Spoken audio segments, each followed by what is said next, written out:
समाधान ग्रुप एक नया वेंचर शुरू करने जा रहा है, एक नई परिभाषा लिखने जा रहा है। इस पूरी नर्चरिंग प्रोसेस है जो हमारा इंक्यूबेशन प्रोसेस है, जो हम आज एंटरप्रेन्योर्स की हेल्प कर रहे हैं, उसमें एक नया अध्याय जुड़ने जा रहा है। आज तक आप हमारे अलग अलग चैनल्स जो एंटरप्रेन्योर इंडिया टीवी है, जो उद्यमी है, उसके थ्रू आप जो है वो बहुत सारी इंडस्ट्रियल डॉक्यूमेंट्रीज, गवर्नमेंट स्कीम्स और बहुत सारे प्रोग्राम्स की आप नॉलेज पाते रहे हैं।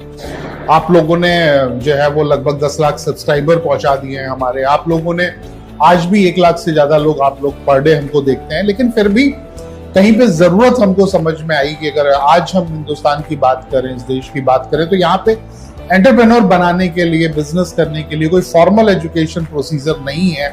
कोई भी ऐसा स्कूल कॉलेज नहीं है, वो सारे आपको इकोनॉमिक्स भी पढ़ाएंगे, अकाउंटिंग भी पढ़ाएंगे, लेकिन एक्चुअल जो बिजनेस में यूज है, जिन चीजों का यूज है, जो डे टू डे की जरूरतें हैं आपकी, उनके बारे में जब तक आप बिजनेस करने आते हैं तो वो शायद ऑब्सलीट हो चुकी होती है या आप भूल चुके होते हैं। तो एक ऐसा चैनल की जरूरत थी जो हमारे मेंबर्स को, आपको, जो भी लोग बिजनेस में हैं और या नया बिजनेस करना चाहते हैं या बिजनेस में जाना चाहते हैं, तो उनके लिए एक ऐसा कोई जरूर सिस्टम चाहिए था और टू वे कम्युनिकेशन वाला चाहिए था। क्योंकि जरूरी नहीं है कि आज की डेट में आप किसी चार्टर्ड अकाउंटेंट के पास, किसी कंसल्टेंट के पास, किसी एक्सपर्ट के पास जाके अपनी प्रॉब्लम का सोल्यूशन ढूंढ पाए। बिजनेस रिलेटेड जो भी आपकी क्वेरीज हैं, जिज्ञासाएं हैं, जो भी आप जानना चाहते हैं, वो आप जान सकते हैं। तो ये बिजनेस पाठशाला के नाम पे हम अपना चैनल शुरू कर रहे हैं और ये चैनल में जो इंटरेक्शन होगा वो यूट्यूब पे अवेलेबल होगा।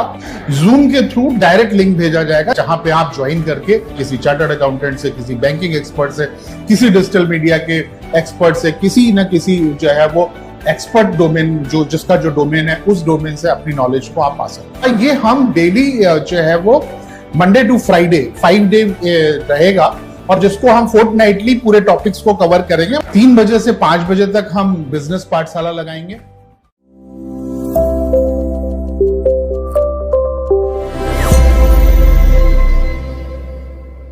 जब आपके बिजनेस का मॉडल ऐसे डिजाइन हुआ हो जिसमें आप समाज का उद्धार भी कर सकते हैं और आप अपने बिजनेस से रेवेन्यू भी बना सकते हैं, ऐसे ही बिजनेस मॉडल को सोशल एंटरप्राइज कहा जाता है। सामाजिक उद्यम यानी सोशल एंटरप्राइज को बड़े हिस्से में डिफाइन करना चुनौतीपूर्ण हो सकता है, क्योंकि हाल ही में ये कॉन्सेप्ट आया है और अब तेजी Recording in progress.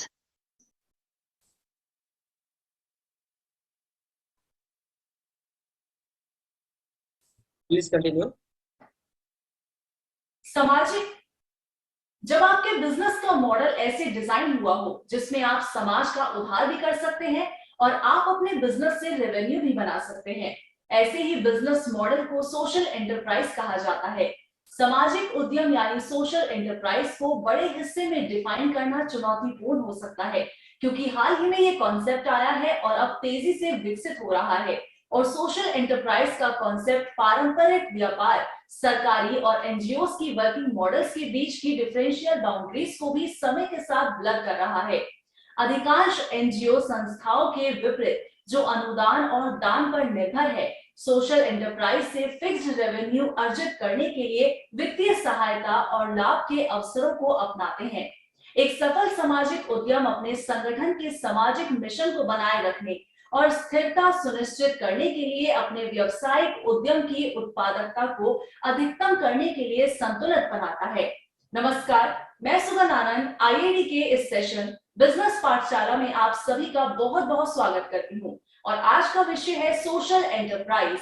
और आज इस सेशन में हमारे साथ मौजूद है CS तृष्णा चौधरी, जो कि आज हमको सोशल एंटरप्राइज से जुड़ी सारी जरूरी जानकारी से रूबरू करवाएंगी। Over to you CS Trishna Chaudhary.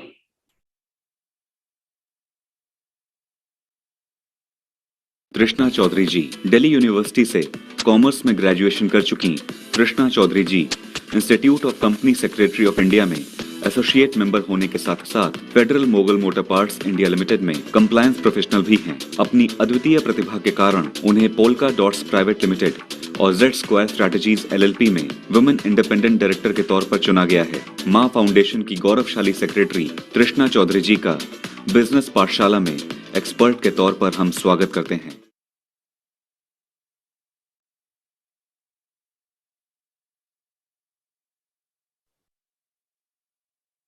Hello friends, मैं आप सबका स्वागत करती हूँ and thank you so much Sugandha and institute of industrial development business पाठशाला।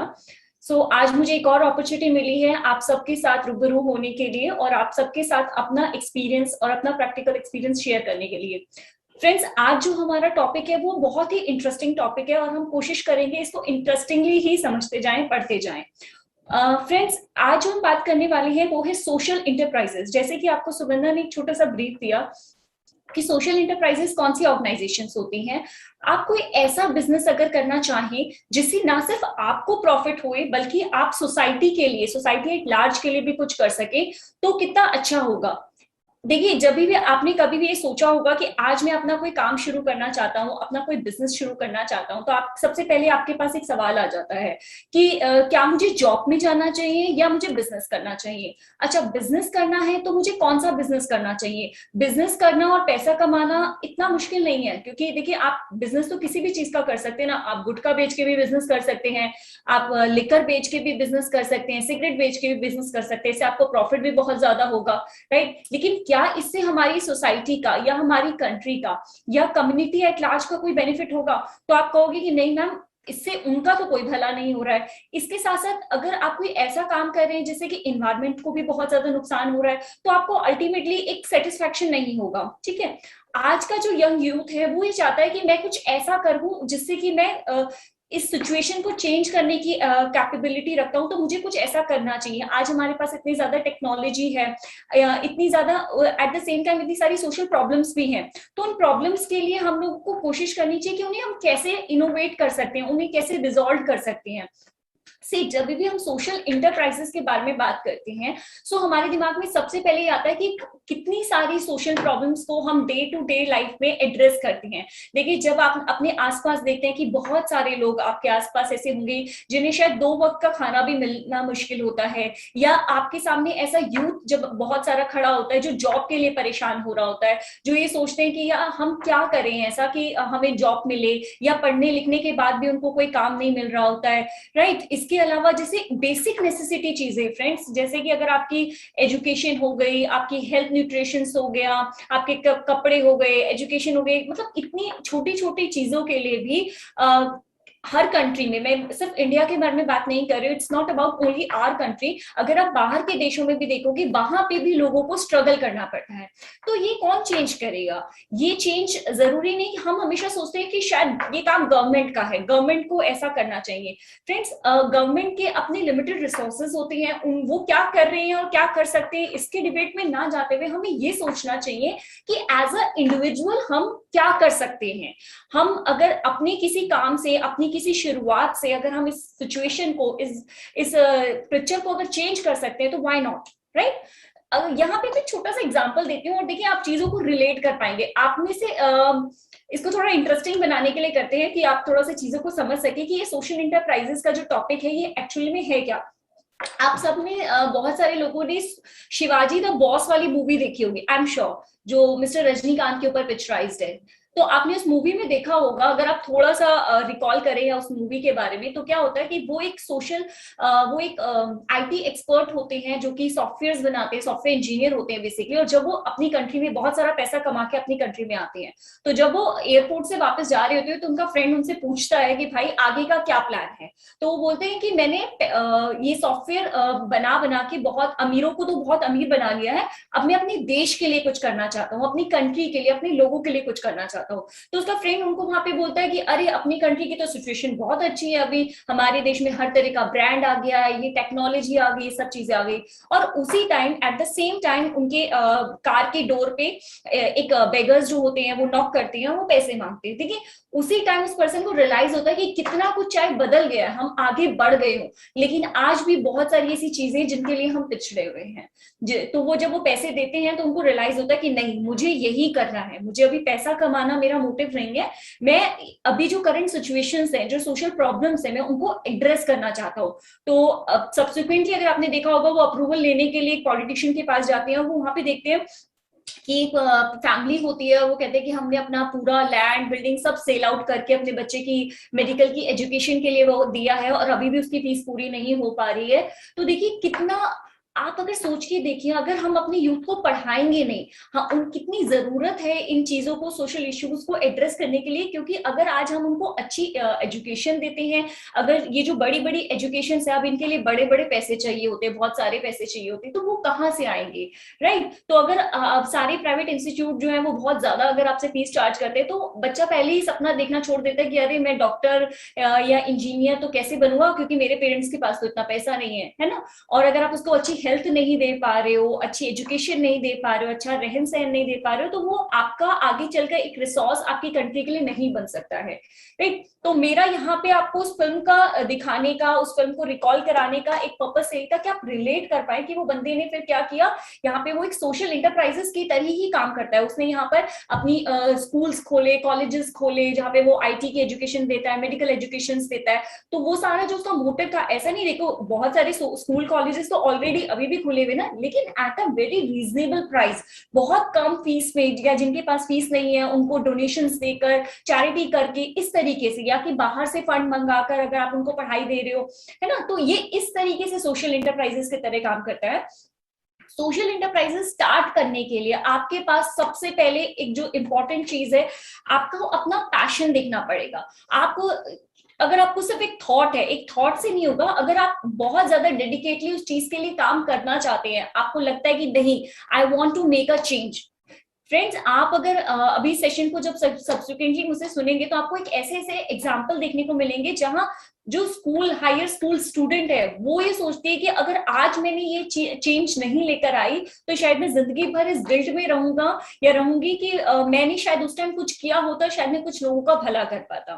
ठीक है, तो आज जो हम इतना भलाई भलाई और इतना अच्छा अच्छा बातें कर रहे हैं, तो आपको लगेगा कि मैम फिर उसमें मेरा क्या भला है, कि अगर मैं ऐसा बिजनेस करने लगता हूँ कि जिसमें मैं सिर्फ चैरिटी ही करूंगा, तो पहला मेरे पास इतना पैसा नहीं है कि मैं चैरिटी कर सकूं, या मैं इतने लोगों को पढ़ा सकूं, या मैं ऐसा कोई स्कूल कॉलेज खोल सकूं, तो मैं इसको कैसे करूंगा।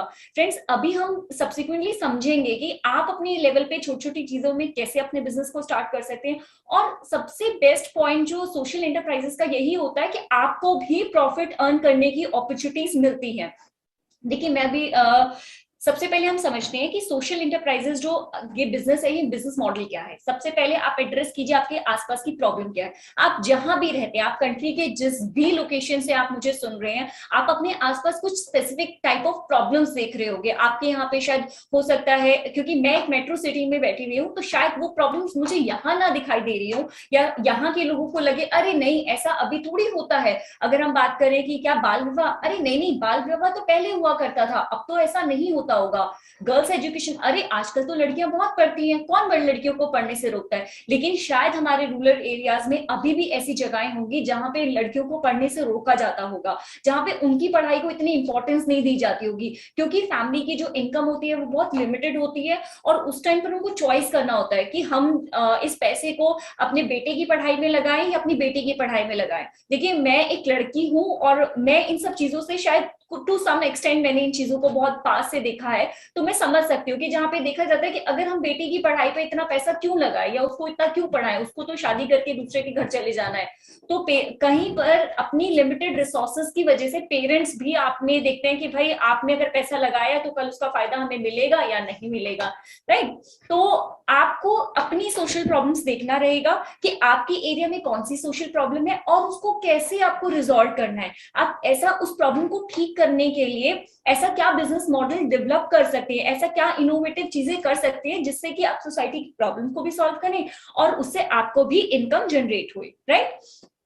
अब अगर हम बात करें कि जो आप अभी तक हम बात करें कि सोशल इश्यूज को रिजॉल्व करना है या चैरिटी के बारे में बात कर रहे हैं, लोगों के भलाई के लिए बात कर रहे हैं, बट बेसिकली हम एक कोशिश करते हैं, हम समझने की कोशिश करते हैं कि ये तीनों चीजें क्या डिफरेंट है।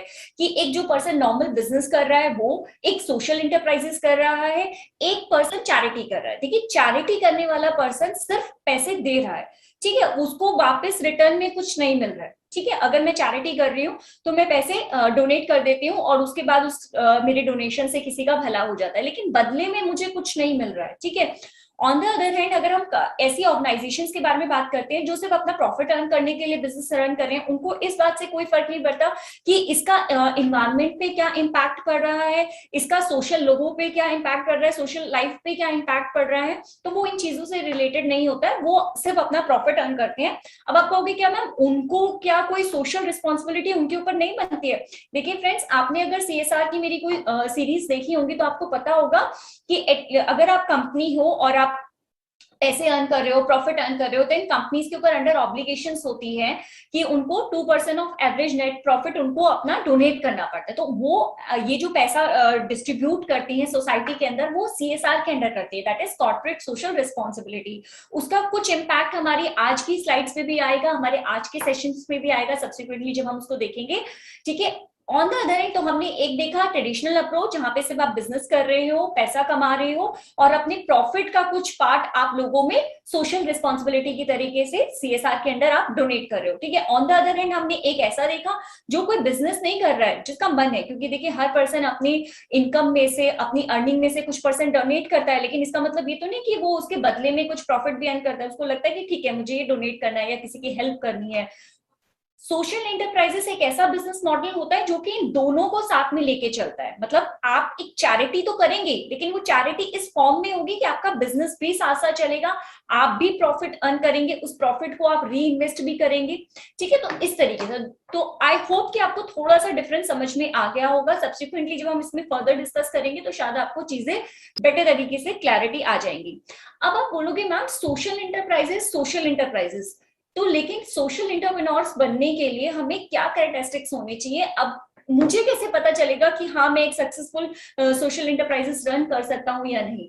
देखिए सबसे पहले आपके अंदर सेल्फ कॉन्फिडेंस होना चाहिए। मैंने आपको बताया आपका पैशन बहुत इंपॉर्टेंट होता है, कि अगर आप you are very passionate about your goal, कि आपका जो विजन है, आपका जो ऑब्जेक्टिव है, वो आपका बहुत क्लियर होना चाहिए। जैसे हमने अभी एग्जांपल लिया था शिवाजी द बॉस मूवी, आपने देखा होगा कि उसको कितनी ज्यादा उस पर्सन के ऊपर प्रॉब्लम्स आती है, उससे कितनी ज्यादा ब्राइब्स ली जाती है, उसका सारा पैसा खत्म हो जाता है ना, लेकिन वो फिर भी अपने पैशन को नहीं छोड़ता, उसको पता होता है कि मुझे ये काम करना है। तो आप ऑप्टिमिस्टिक रहिए, आप बहुत ज्यादा पॉजिटिव रहिए, अपना गोल माइंड सेट करके रखिए। और देखिए रिस्क तो आपको लेनी पड़ेगी, थोड़ा बहुत रिस्क टेकिंग होती है इसमें, ठीक है, कि आप एक रिस्क लेके चल रहे हो, आपको पता नहीं है कि आप जो बिजनेस मॉडल सोच रहे हो सोशल प्रॉब्लम को एड्रेस करने के लिए वो सक्सेसफुल होगा या नहीं होगा। जैसे आपको आगे चल के कितने ज्यादा इन्वेस्टर्स मिलेंगे, कितनी ज्यादा फंडिंग मिलेगी भी या नहीं मिलेगी। तो फ्रेंड इसमें आपको बिल्कुल भी हताश नहीं होना है, बिल्कुल भी अपना मन छोटा नहीं करना है। जब कहते हैं ना मैं चलता चला गया और कारवा बनता चला गया। अब बहुत सारी ऐसे सक्सेसफुल स्टोरीज आप देखेंगे, अपने आसपास देखिए, कितनी बार आपको न्यूज में जब किसी को अवार्ड मिलता है तो वो पर्सन अपने बताता है ना कि जब मैंने शुरू किया था तो मैं अकेला था, मैंने एक छोटे से कमरे से शुरू किया था, फिर लोग जुड़ते गए। जब आप एक अच्छा काम करेंगे तो लोग भी, पर उसका एक इम्पैक्ट जैसे दिखने लगेगा ना, तो लोग आएंगे, खुद लोग आएंगे, आपको पैसे देंगे कि भाई ठीक है आप, मैं भी इससे जुड़ना चाहता हूँ, मैं भी इससे करना चाहता हूँ। ऐसे बहुत सारे एग्जाम्पल्स होते हैं। मान लीजिए टेक एन एग्जाम्पल कि एक पर्सन है, वो जाते हैं समुद्र के किनारे और वो देखते हैं कि बहुत सारा कूड़ा पड़ा हुआ है, वो रोज बहुत सारी गंदगी को देखते हैं। तो उन्होंने चारों फ्रेंड्स ने सोचा कि चलो यार कल से हम आया करेंगे और 1 घंटे इसको साफ किया करेंगे। ऐसे ही उन लोगों ने जाना शुरू किया। फिर उनके आसपास जब सुबह सुबह मॉर्निंग वॉक करने वाले लोग थे, उन्होंने देखा अरे यार ये तो बहुत अच्छा काम कर रहे हैं, तो हमें भी इनकी हेल्प करनी चाहिए। ऐसे कुछ लोग और उनसे जुड़ते चले गए, उन्होंने उसको साफ करना शुरू कर दिया। और आप सोचिए ऐसे ऐसे करते करते एक पूरा एक उन्होंने ग्रुप बन गया। उन्होंने फिर उसको रजिस्टर्ड किया और वो पूरा उन्होंने जो एरिया था जो इतना गंदा रहा करता था उसको साफ करना शुरू कर दिया। तो आप एक कदम बढ़ाइए तो सही, आप एक सोच को लेकर आगे चलिए तो सही, तो बहुत सारे हाथ और बहुत सारे लोग आपके साथ जुड़ते चले जाएंगे और ये प्रॉब्लम्स के सॉल्यूशंस निकलते चले जाएंगे। इसके बाद हम बात करते हैं कि आपने बोला कि मैम सोशल एंटरप्राइजेस, तो चलो मैं समझ गया कि हाँ मुझे सोशल प्रॉब्लम्स को सॉल्व करने के लिए एक बिजनेस शुरू करना है, उस बिजनेस से मुझे भी प्रॉफिट होगा, ये बात तो मैं आपकी बहुत अच्छे से समझ गया। लेकिन ये सोशल बिजनेस का लीगल स्ट्रक्चर क्या होगा, मतलब मुझे ये कैसे करना है? हम तो इतना ही समझते हैं ना कि एक कंपनी बनानी है मुझे, या कोई NGO से होगा, या मुझे कैसे होगा? फ्रेंड्स, सोशल इंटरप्राइजेस का लीगल स्ट्रक्चर कुछ भी हो सकता है, मतलब ये देखिए इसमें सब कुछ इंक्लूडेड है। अगर आप चाहते हैं, अगर आपके पास कोई ट्रस्ट आप बनाना चाहते हैं, आप ट्रस्ट बना सकते हैं। आप कोई प्राइवेट लिमिटेड कंपनी बनाना चाहते हैं, प्राइवेट लिमिटेड कंपनी बना सकते हैं। पब्लिक लिमिटेड कंपनी बनाना चाहते हैं, वो आप बना सकते हैं। कॉर्पोरेटेड सोसाइटीज बना सकते हैं, सोसाइटी बना सकते हैं। या अगर आप कुछ भी नहीं बनाना चाहते हैं, सिर्फ आपका ग्रुप ऑफ एसोसिएशन है, आप सिर्फ कुछ लोग मिलकर, कुछ दोस्त मिलकर आप इस बिजनेस को आगे लेके जाना चाहते हैं, वो भी कर सकते हैं। लेकिन फ्रेंड्स, मेरा कहने का मतलब, आप प्लीज यहाँ पे थोड़ा सा कोशिश कीजिए, मैं जो आपको समझाना चाह रही हूँ, ये जितनी भी लीगल फॉर्म्स हैं, जो भी मैंने आपको फॉर्म्स बताई हैं, इन सबके अपने अपने फायदे हैं, ये अपने अपने तरीके से काम करती हैं। ठीक है, अगर मैं ट्रस्ट के बारे में बात करती हूँ, तो आपका ट्रस्ट, जैसे आपने अगर रजिस्टर्ड ट्रस्ट है, आपने उसको अपने एसडीएम में रजिस्टर्ड कराया हुआ है रजिस्ट्रार के पास, उसके बाद आपने वहां पर एटीजीएन 12A का रजिस्ट्रेशन कराया हुआ है इनकम टैक्स अथॉरिटीज में, ठीक है, देन आपको फंडिंग मिल रही है, तो ये उस तरीके से काम करेगा। मतलब रिस्ट्रिक्शन कोई नहीं है। अब अगर कंपनी है, कंपनी आपकी लिमिटेड कंपनी भी हो सकती है, पब्लिक लिमिटेड कंपनी भी हो सकती है, यानी कि आप और आपके फ्रेंड ने सोचा चलो हम दोनों एक कंपनी स्टार्ट करती हैं। कंपनी का ऑब्जेक्टिव क्या रखेंगे? सोशल प्रॉब्लम को एड्रेस करते हुए हम रख रहे हैं, तो ये आपकी प्राइवेट लिमिटेड कंपनी हो गई। आपने बोला कि एक कंपनी बनाते हैं, आपने मिनिमम 5 मेंबर्स आपने आसपास में जोड़े और उसके बाद आपने लोगों को शेयर्स देना शुरू कर दिया। ठीक है, बहुत सारे लोगों ने आपकी कंपनी के शेयर्स खरीद लिए, उन्होंने उसमें पैसा इन्वेस्ट किया और आपने उसके थ्रू अपना सोशल एंटरप्राइजेस शुरू कर दिया। सेक्शन 8 कंपनीज वो कंपनीज होती हैं जो कि नॉन प्रॉफिट ऑर्गेनाइजेशंस होती हैं। फ्रेंड्स, जब हम बात कर रहे हैं ट्रस्ट के बारे में बात कर रहे हैं, या सेक्शन 8 कंपनीज के बारे में बात कर रहे हैं, या कॉर्पोरेटिव सोसाइटीज के बारे में बात कर रहे हैं, तो ये प्रॉफिट के लिए नहीं होती है, यहाँ से आप प्रॉफिट निकाल नहीं सकते हो। ठीक है, तो ये आपके ऑब्जेक्टिव के ऊपर डिपेंड करेगा कि आपका ऑब्जेक्टिव क्या है। और या फिर जैसे मैंने अभी बात किया कि अनइनकॉर्पोरेटेड एसोसिएशंस को आप लेके चल रहे हो, कि आप एज अ फ्रेंड ग्रुप है आप लोगों का, और आपके पास बहुत पैसे, आप you have a settled job, आपके पास सब चीजें, और आपको उनसे कोई मतलब नहीं है कि भाई मेरे को पैसा कमाने के लिए नहीं कर रहा हूँ, लेकिन हाँ मुझे कोई प्रॉब्लम ऐसी दिखती है कि मुझे इसको एड्रेस करना है। लाइक टेक एन एग्जाम्पल, मान लीजिए मैं सीएस हूँ और मैंने देखा कि लोगों मेरी जो फॉर्म है उसमें बहुत सारे लॉयर्स भी हैं। ठीक है, अब मैंने देखा कि बहुत सारे लोगों को लीगल असिस्टेंस की जरूरत है। ठीक है, और बहुत सारी लेडीज जिनके ऊपर बहुत ज्यादा अत्याचार हो रहा है या उनको अब्यूज किया जा रहा है, लेकिन वो इसके अगेंस्ट में एक्शन नहीं ले पा रही क्योंकि वो फाइनेंशियली डिपेंडेंट है, इंडिपेंडेंट नहीं है। तो मुझे लगा कि नहीं, मुझे और मेरी फर्म को उनकी हेल्प करनी चाहिए। तो मैंने अब मुझे उनसे पैसा नहीं चाहिए, लेकिन मुझे लगता है कि यार इतना तो हम किसी के लिए कर सकते हैं ना, कि एटलीस्ट उनको कुछ हम लीगल हेल्प, लीगल असिस्टेंस उनको प्रोवाइड करें, सो दैट कि एटलीस्ट उस पर्सन को जस्टिस मिल जाए, राइट। तो यहाँ पे हमने क्या किया, हमने कोई एसोसिएशन फॉर्म नहीं किया, लेकिन हमने उनसे बात किया, उनको हमने लीगल सर्विसेज दिया, उनको हेल्प किया। तो ऐसे उस तरीके से हम इसको ऐसे वर्क किया। तो अभी हमारा इस पॉइंट पे हमें ये समझ में आ गया कि आपका जो सोशल इंटरप्राइजेस है, जरूरी नहीं है वो एक कंपनी के फॉर्म में ही हो या फिर वो एनजीओ हो, क्योंकि बहुत सारे लोगों को इस पे क्लैरिटी नहीं होती। उनको लगता है सोशल इंटरप्राइजेस मतलब ये कुछ अलग ही फॉर्म होती है। तो सोशल इंटरप्राइजेस एक्चुअल में अलग फॉर्म नहीं है, हर फॉर्म में आप सोशल इंटरप्राइजेस कर सकते हो। यानी कि जो भी बिजनेस की आपकी फॉर्म है उसके अंदर आप सोशल एक्टिविटीज कर सकते हो, सोशल बिजनेस कर सकती हो। ठीक है, लेकिन उन सबके अपने फायदे और अपने नुकसान है। मतलब हर जगह फिर प्रॉफिट अर्न नहीं कर पाएंगे, क्योंकि जैसे आपने देखा हुआ एनजीओज हैं या सोसाइटीज हैं, वो अपने लिए पैसा नहीं उसमें से निकाल सकते हैं। ठीक है, जो डोनेशन उनको मिल रही है, जिस चीज के लिए वो डोनेशन ले रहे हैं, वो उसी के लिए फिर उसको आगे रन करेंगे। ठीक है, अब हम बात करते हैं बिजनेस मॉडल्स के बारे में। जैसे हमने ये तो देखा, ये जो हमने इससे पहले बात किया था वो लीगल स्ट्रक्चर्स के बारे में बात किया था कि बिजनेस कैसा होगा, किस फॉर्म में होगा। अब हम बात करते हैं बिजनेस मॉडल के बारे में। देखिए, एक होता है मिशन ड्राइवन सोशल एंटरप्राइजेस, यानी कि जहां पे मिशन को ऊपर रखा जा रहा है, यानी कि आपका जो सोशल कॉज आप करना चाह रहे हो, जो आप लोगों की भलाई करना चाह रहे हो, जो काम आप अचीव करना चाहते हो, जो अल्टीमेटली गोल है, वो आपने सबसे ऊपर रखा। तो इसको अगर हम देखें तो जैसे अगर एनजीओ हैं, सोसाइटीज हैं जो किसी पर्पस के लिए बनी है, जिस किसी प्रॉब्लम को एड्रेस करने के लिए बनी है, that is your mission driven social enterprises. दूसरी तरफ अगर हम बात करते हैं कि प्रॉफिट कंपनियां हैं, लेकिन वो सोशल वर्क थोड़ा थोड़ा कर रही है, बहुत ज्यादा नहीं कर रही है, थोड़ा थोड़ा कर रहे हैं कि ठीक है, छोटी छोटी प्रॉब्लम्स को एड्रेस कर रही है कि ठीक है हम ऐसे कर लेंगे, हम ऐसे कर लेंगे, छोटी छोटी प्रॉब्लम्स को एड्रेस करिए, बहुत ज्यादा इंपैक्ट जिसका नहीं आ रहा है, that is profit creating social enterprises. यहाँ पे आपका प्रॉफिट ऊपर है और आपका मिशन या फिर आपका जो ऑब्जेक्टिव है वो सब्सिक्वेंट है। उसके बाद एक आता है benchmark targeting social enterprises. Benchmark हो जाता है कि मतलब एक जो बेस्ट वो है कि जो एक बेंचमार्क सेट कर दिया गया है, ठीक है। तो यहाँ पे this is your social enterprises जो आइडियली आपका होना चाहिए। आइडियली आपका होना चाहिए इन सेंस कि यहाँ पे आप प्रॉब्लम्स को भी एड्रेस कीजिए और अपने बिजनेस को इस तरीके से रन कीजिए जिससे आप प्रॉफिट भी अर्न कर सके और सोशल प्रॉब्लम्स को भी एड्रेस कर सके, राइट। तो इस तरीके से हम इसको करते हैं।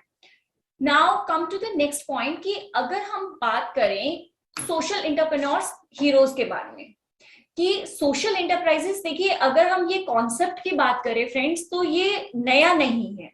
ऐसा नहीं है कि ये कॉन्सेप्ट अभी आया है। हाँ, इस आज के एरा में हमने इसको एड्रेस करना शुरू किया है, इसके बारे में बात करनी शुरू की है, लोगों को अवेयरनेस क्रिएट करनी शुरू की है। देखिए कल 2 अक्टूबर है, गांधी बर्थडे है।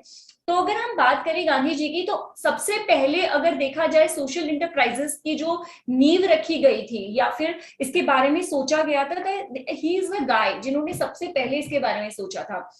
लेकिन वो हमेशा बोलते थे कि खादी इंडस्ट्रीज के बारे में बात करते थे। वो हमेशा बोलते थे कि इंपोर्ट को बैन किया जाए, राइट, कि बाहर का आप माल वो करो, आप खुद बनाओ अपनी चीजों को, है ना, सेल्फ इंडिपेंडेंट बोलते थे। पंचायती राज, एम्पावरमेंट ऑफ वुमेन्स के बारे में वो बात करते थे। इनफैक्ट जब ब्रिटिश गवर्नमेंट ने सॉल्ट के ऊपर टैक्सेस को बढ़ा दिया था, जब सॉल्ट के ऊपर टैक्सेस बढ़ गए थे, तो उन्होंने डांडी मार्च करके उन्होंने एक्चुअल में, आपको याद होगा, उन्होंने सॉल्ट क्रिएट किया था ना, वो समुद्र के किनारे गए थे, वहां पे उन्होंने उसका पूरा प्रोसेस किया, लोगों को बताया कि ऐसा, वो हमेशा ये कहते थे ऐसी कोई जरूरत नहीं है कि जिसके लिए आपको दूसरों पे डिपेंडेंट रहना, आप खुद अपनी जरूरतों को अगर लिमिटेड आप करते हो, अपनी प्रॉब्लम्स को खुद एड्रेस करो, फेस ऑफ करो, राइट। ऐसे ही अब हम अगर अपने दूसरे हीरो के बारे में बात करें, that is your Sanjeev bunker Roy. इन्होंने बेयर फूट कॉलेज शुरू किया था फ्रेंड्स। इनका जब ये जो है ये सेंट स्टीफन कॉलेज से पास आउट है, अपनी समर वेकेशन के टाइम पर इन्होंने कुछ जैसे हम कहते हैं ना, सूखा जो एरिया था झारखंड का, वहां पे ये गए, वहां पे इन्होंने विजिट किया। और वो जो विजिट थी, मतलब वो ऑलमोस्ट उनकी लाइफ का पूरा चेंज हो गया। उनका पूरा जो सोचने का तरीका था वो बिल्कुल चेंज हो गया। उन्होंने देखा कि लोगों को कितनी ज्यादा परेशानियां हैं, कितनी तरह की प्रॉब्लम्स हैं, है ना। तो उन्होंने फिर 1972 में एक फाउंडेशन क्रिएट किया जिसका नाम था सोशल वर्क रिसर्च सेंटर। और यहाँ पे उन्होंने सोशल वर्क में मतलब लोगों को लिटरेट करना, लोगों को एजुकेट करना, स्किल प्रोवाइड करना, ट्रेनिंग्स देना, इस तरीके के काम करने शुरू किए। आप ये सोचिए, इन्होंने ये 1972 में स्टार्ट किया था और 2010 में जाके आपने टाइम्स मैगजीन का नाम सुना होगा। देखिए जैसे बाहर की कंट्रीज की है, फोर्ब्स है, तो वो मोस्ट इंफ्लुएंशियल मेंबर्स के बारे में निकालते, तो यहाँ पे उनको 100 रैंक दिया गया, ठीक है, उनके काम के लिए। क्योंकि तब तक कितने साल, more than 38 years he continuously work, जहां पे उन्होंने लोगों को एजुकेट करके, उनको लिटरेट बना के, उनको स्किल ट्रेन करके उनकी लाइफ को चेंज किया। और यहाँ पे मैं एक छोटा सा इंटरेस्टिंग फैक्ट भी आपको बताती हूँ कि उनकी शादी जो हुई है वो मिस अरुणा रॉय से हुई है, और जो कि इंफॉर्मेशन टेक्नोलॉजी एक्ट में, जिसको इम्प्लीमेंट करने में उनका सबसे बड़ा हाथ है। Friends, information technology, right to information act जो है आपका, राइट टू इंफॉर्मेशन एक्ट जो है, RTI, जिसको आप सब जानते हैं कि अगर किसी भी ऑर्गेनाइजेशन के बारे में आपको कोई भी इंफॉर्मेशन चाहिए होती है तो आप RTI लगा देते हैं ना, किसी भी चीज के बारे में। तो वो जो ऑर्गेनाइजेशन होती है दैट इज बाउंड, जो भी पब्लिक ऑफिसेज है दे आर बाउंड कि आपको वो बताएं कि उसमें क्या चीज है। तो वो इस तरीके से RTI में। इसके बाद हमारे जो नेक्स्ट हीरो हैं that is your Harish Hande. Friends, इन्होंने एक कंपनी बनाई, सेल्को सोलर। तो हरीश हांडे जी ने सबसे पहले 1995 में ये सोलर एनर्जी का कॉन्सेप्ट लेकर आए। आप सबने देखा होगा सोलर पैनल्स होते हैं, है ना। तो ये जो नेचुरल सोर्स से इलेक्ट्रिसिटी को जनरेट करने का कॉन्सेप्ट था, ये उस टाइम पर इतनी लोगों में अवेयरनेस नहीं हुआ करती थी। तो ये लोगों को समझाते थे कि अगर आप इसको करेंगे तो इसके ये फायदे हैं। इसके लिए उनको एक दो जो इनके प्लांट्स थे वो फ्री ऑफ कॉस्ट, सोचो, फ्री ऑफ कॉस्ट इन्होंने इंस्टॉल किए ताकि लोग उस चीज को समझ सके, उसकी इंपॉर्टेंस समझ सके और उसके बाद उन्होंने कंटिन्यूसली वो रिन्यूएबल एनर्जी सॉल्यूशंस के ऊपर काम करते रहे at a very affordable price पे। वो जो हमारे रूरल एरियाज है जहाँ पे आज भी लाइट नहीं आती है, घंटों घंटों लाइट नहीं आती है ना, तो वहां पे उन्होंने ये सर्विसेज प्रोवाइड करनी शुरू की, ठीक है, और उनको नोबेल प्राइज मिला। फ्रेंड्स, जब मैं आपको ये बताती हूँ कि हमारे हीरोज के बारे में और उनको जो अवार्ड्स मिले हैं, तो आपको आपका देखने का नजरिया एक ये भी होना चाहिए कि देखिए ये कितना अच्छा बिजनेस मॉडल है कि देखिए काम आप कर रहे हो, सोसाइटी की हेल्प आप कर रहे हो और उसके बाद आपको एक रिकॉग्निशन भी मिलता है। लेकिन ऐसा नहीं है कि वो रिकॉग्निशन ओवर द नाइट आपको मिल जाएगा, लेकिन हाँ आपको मिलता है, लोग आपको रिकॉग्नाइज करते हैं, आपको बड़े बड़े अवार्ड्स मिलते हैं, लोगों को लगता है। और आज की एरा में तो ये चीजें बहुत ज्यादा चल रही हैं, लोग अप्रिशिएट करते हैं आपके हार्डवर्क को। इसके बाद हमारी जो नेक्स्ट हीरो है that is a lady zero Bilimoria. ये जो है इन्होंने बहुत सारी इंटरनेशनल एनजीओज को ये सर्व करती हैं। इन्होंने चाइल्ड लाइन प्रोग्राम्स पे काम किया है, इन्होंने हेल्थ केयर, पुलिस असिस्टेंस, इनके ऊपर काम किया है। मतलब इन्होंने बच्चों के जो बच्चों से रिलेटेड बहुत ज्यादा काम किया है और इनको भी अवार्ड्स मिले हैं। इनको सोशल एंटरप्रेन्योर्स की तरफ से स्कॉल अवार्ड्स मिला और अशोका फेलोज का इनको अवार्ड मिला है। इसके बाद हमारी जो नेक्स्ट हीरो है वो भी एक गर्ल है, रिया शर्मा।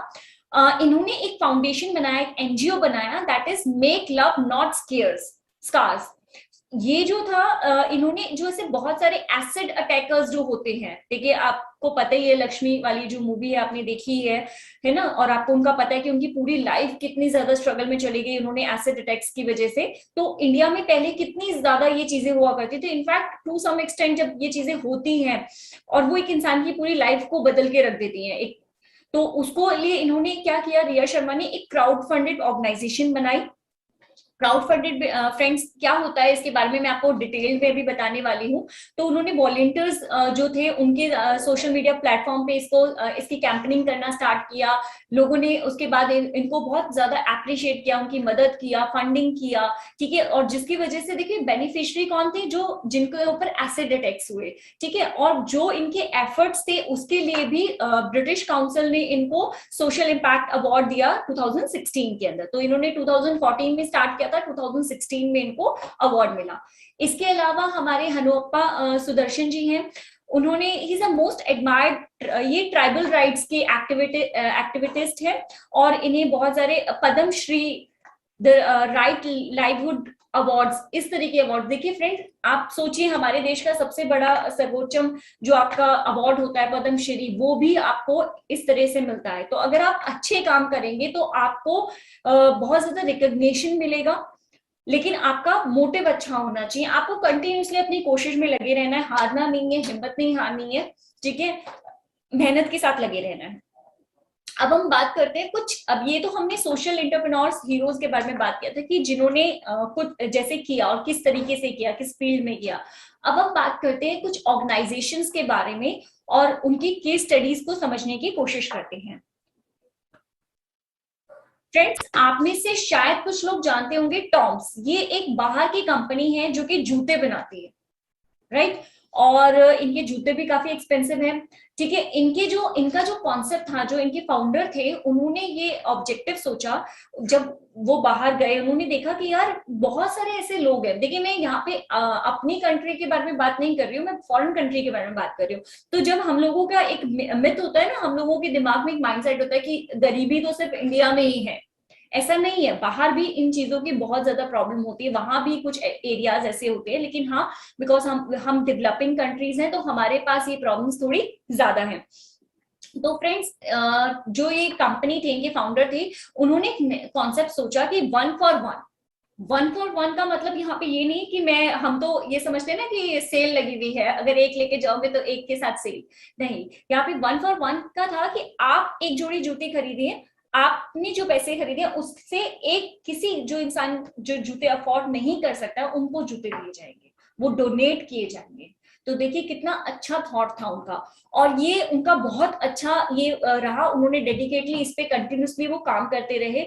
अगर आज भी आप जाके टॉम्स की साइट को देखेंगे तो उनका अब जो है मोटिव है वो 1/3 ऑफ देयर प्रॉफिट आप सोचिए, वो अपना 1/3 ऑफ प्रॉफिट जो है वो ग्रास रूट्स गुड्स जो है उनके सपोर्टिंग सर्विसेज हैं, मतलब वो सोशल वर्क में अभी भी 1/3 ऑफ अपना प्रॉफिट वो डोनेट करते हैं, ठीक है। और ये जो इनका 1 for 1 मॉडल था, ये मोर देन 10 करोड़ लाइव्स को अफेक्ट किया। आप सोच के देखिए, सिर्फ आपकी एक छोटी सी कोशिश, सिर्फ सोच का ही फर्क है ना। आपने बिजनेस, आपको जूते बेचने थे, लेकिन आपने क्या सोचा कि ठीक है, सिर्फ आपका प्रॉफिट कम हो जाएगा ना उससे, सिर्फ थोड़ा सा कि भाई ठीक है, अगर मुझे जूते बेचने हैं लेकिन मुझे उसको प्रॉपरली लोगों को समझाना है कि ठीक है, आप में लोग जुड़ते गए। अब आप सोचोगे मुझे जूते खरीदने ना, अगर पर्सन एक ब्रांड में आप जा ही रहे हो खरीदने के लिए, जूते खरीदने के लिए जा रहे हो, ठीक है, लेकिन अगर आपको लगता है कि अच्छा ठीक है, मेरे एक जोड़ी जूते खरीदने से किसी ऐसे इंसान को भी मिल जाएंगे जिसके पास पैरों में जूते नहीं हैं, जिसकी मदद हो जाएगी, तो आपको अच्छी थॉट आएगी, चलो ठीक है, फिर ये मतलब अच्छा है ना, सेटिस्फेक्शन आपको होगा। तो ये एक इनका बिजनेस मॉडल था।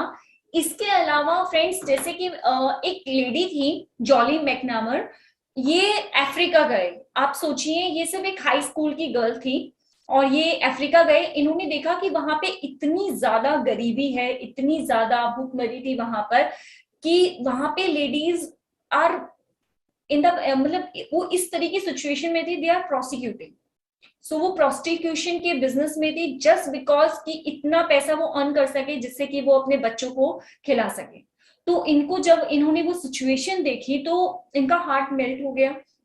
ये उनकी मदद करना चाहते थे, और वो जो लेडीज थे वो वहां से उस प्रोस्टिट्यूशन के बिजनेस से निकलने के लिए उनको बस ये था कि हमें कोई ऐसा अपॉर्चुनिटी मिल जाए जिससे कि हम काम कर सके, हमें वर्क अपॉर्चुनिटीज मिल जाए। तो उन्होंने इस बारे में सोचा। उन्होंने, she is just a high school student. Friends, मैं यहाँ पे इसीलिए मेंशन कर रही हूँ कि यहाँ पे उम्र से आपका कोई लेना देना नहीं है, सिर्फ आपके अंदर ये जज्बा होना चाहिए, आपके अंदर ये सोच होनी चाहिए कि मुझे ये सिचुएशन बदलनी है। मुझे अगर आप उस सोशल प्रॉब्लम से रिलेट कर पा रहे हो, अगर वो सोशल प्रॉब्लम आपको इतना इफेक्ट कर रही है, तो आप कुछ ना कुछ जरूर वे आउट निकाल दोगे। फ्रेंड्स, मैं भी एक उम्र से, मतलब होता है ना कि बहुत लोगों को ये लगता है कि यार मैं क्या करूं, मेरे पास कोई आइडिया नहीं है। मैं समझ सकती हूँ कि बहुत सारे लोगों को ये लगता है कि हम ऐसा क्या करें मैम, मेरे पास तो कोई बिजनेस मॉडल नहीं है, मेरे पास कोई एक्सपर्टाइज नहीं है, मैंने कोई ऐसी फॉर्मल एजुकेशन नहीं ले रखी, तो मैं क्या कर सकता हूँ। अब आप यहाँ पे सोच के देखिए ना, वो सिर्फ एक स्कूल स्टूडेंट ही तो थी, लेकिन उसके पास जज्बा था। उसको ये लगा कि अगर मैंने आज नहीं किया, और जिस तरह से भूख से लोग मर रहे हैं और इस इतनी दर्दनाक सिचुएशन में है, तो अगर मैंने आज नहीं किया तो जिंदगी भर मुझे पछतावा रहेगा कि मैंने अगर शायद उस टाइम कुछ किया होता तो शायद कुछ लोगों की मदद हो जाती। तो उन्होंने एक ऑर्गेनाइजेशन बनाई, badlal.org। ये अभी भी ऑपरेटिव है। ये बाहर के देश की कंट्री की मैं आपको सिचुएशन बता रही हूँ। उन्होंने यहाँ पे अफ्रीकन जो लेडीज थे उनको बोला कि आप प्रोडक्ट्स बनाइए। आपने देखा होगा ना, उनके बहुत सारे ऑर्नामेंट्स वो बनाते हैं, ज्वेलरी बनाते हैं ना, कुछ भी आप प्रोडक्ट्स बनाइए। उन प्रोडक्ट्स को उन्होंने अपनी वेबसाइट पे पोस्ट किया, ई कॉमर्स पोस्ट, उन्होंने वेबसाइट बनाई, वहां पे उन्होंने पोस्ट किया और उसको सेल आउट करना शुरू किया। देखिए, जब मैंने हमेशा ये चीज मैं बोलती हूँ और मैं इस चीज को मानती हूँ कि जब भी आप कोई चीज खरीदने जाएंगे और आपको पता चलेगा कि देखो आप जो कर रहे हो उससे किसी का भला हो रहा है, या किसी ने इसीलिए बनाया क्योंकि वो बहुत ज्यादा इस तरह की सिचुएशन में थे, प्रॉब्लम में थे, तो आपको खुद लगेगा कि नहीं नहीं, मुझे इनकी मदद करनी चाहिए, मुझे तो खरीदना ही है ना। अगर मान लीजिए कोई बैग्स हैं या कोई भी ज्वेलरी है या कोई भी ऐसे प्रोडक्ट्स हैं, अचार है, आम है, पापड़ है, कुछ भी है, लेकिन अगर वो मान लीजिए बहुत सारी लेडीज ने मिलकर बनाया है, गाँव में बनाया है, हमारे देश में भी ऐसा ये चीजें होती हैं। ऐसा नहीं कि हमारे देश में ये मॉडल नहीं है कि बहुत सारी जो ग्रामीण स्त्रियां होती हैं या वो क्या करते हैं, उनको जिस भी तरह की कला आती है, मान लीजिए उन्हें कोई खिलौने बनाने आते तो वो बनाती हैं, ठीक है, उनके द्वारा जो बीच में जो मिडिल पर्सन होते हैं वो फिर उसको आगे सेल आउट करते हैं। और आजकल का जो टाइम है, जो टेक्नोलॉजी एरा है, इसमें तो बेस्ट है कि आप कोई भी चीज को प्लेटफॉर्म पे डाल सकते हैं, सोशल मीडिया प्लेटफॉर्म पे डाल सकते हैं, तो आप आसानी से इन चीजों को कर सकते हैं। इसके लिए आपको बहुत ज्यादा मेहनत की जरूरत नहीं पड़ेगी, बहुत ज्यादा आपको पैसा आपके पास होना जरूरी नहीं है। आपके पास अगर बेसिक स्किल्स हैं, अगर आप कुछ उनकी फोटोज बना के, उनकी वीडियोस बनाकर उनकी आप उसमें डाल देंगे तो लोगों को लगेगा, लोग उनके वो खरीदना शुरू करेंगे आपके थ्रू से, राइट।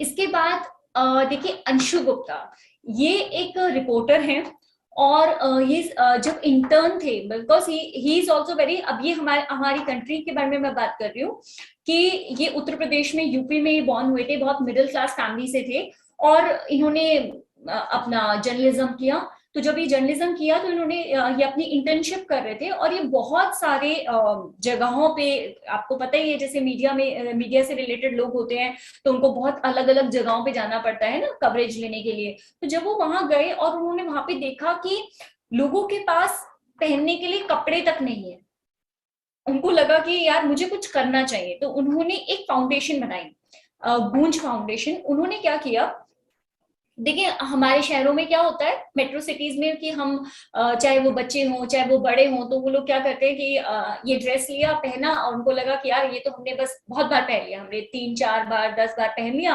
अब नहीं पहनना है, बार बार नहीं पहन सकते हैं, है ना, लेकिन और उसको वो फेंक देते हैं। अगर वो जो कपड़े हैं अगर वो किसी जरूरतमंद को मिल जाए तो सोचिए उनकी कितनी हेल्प हो सकती है। लेकिन अब ये बीच की जो गैप है इसको कैसे दूर किया जाए, तो उन्होंने एक फाउंडेशन बनाई जो कि अर्बन एरिया से ये कपड़े कलेक्ट करते थे, अगर उसको फिक्स करने की जरूरत है, उसमें कुछ टेम्परिंग करने की जरूरत है तो वो उसको करते थे, और उसको फिर रूरल एरिया में जो गरीब लोग थे, जो जरूरतमंद लोग थे, उनको वो डिस्ट्रीब्यूट कर देते थे। सो देखिए यहाँ से एक सोच से बदलाव हो सकता है, मुमकिन है, बस आपको सोचने की जरूरत है।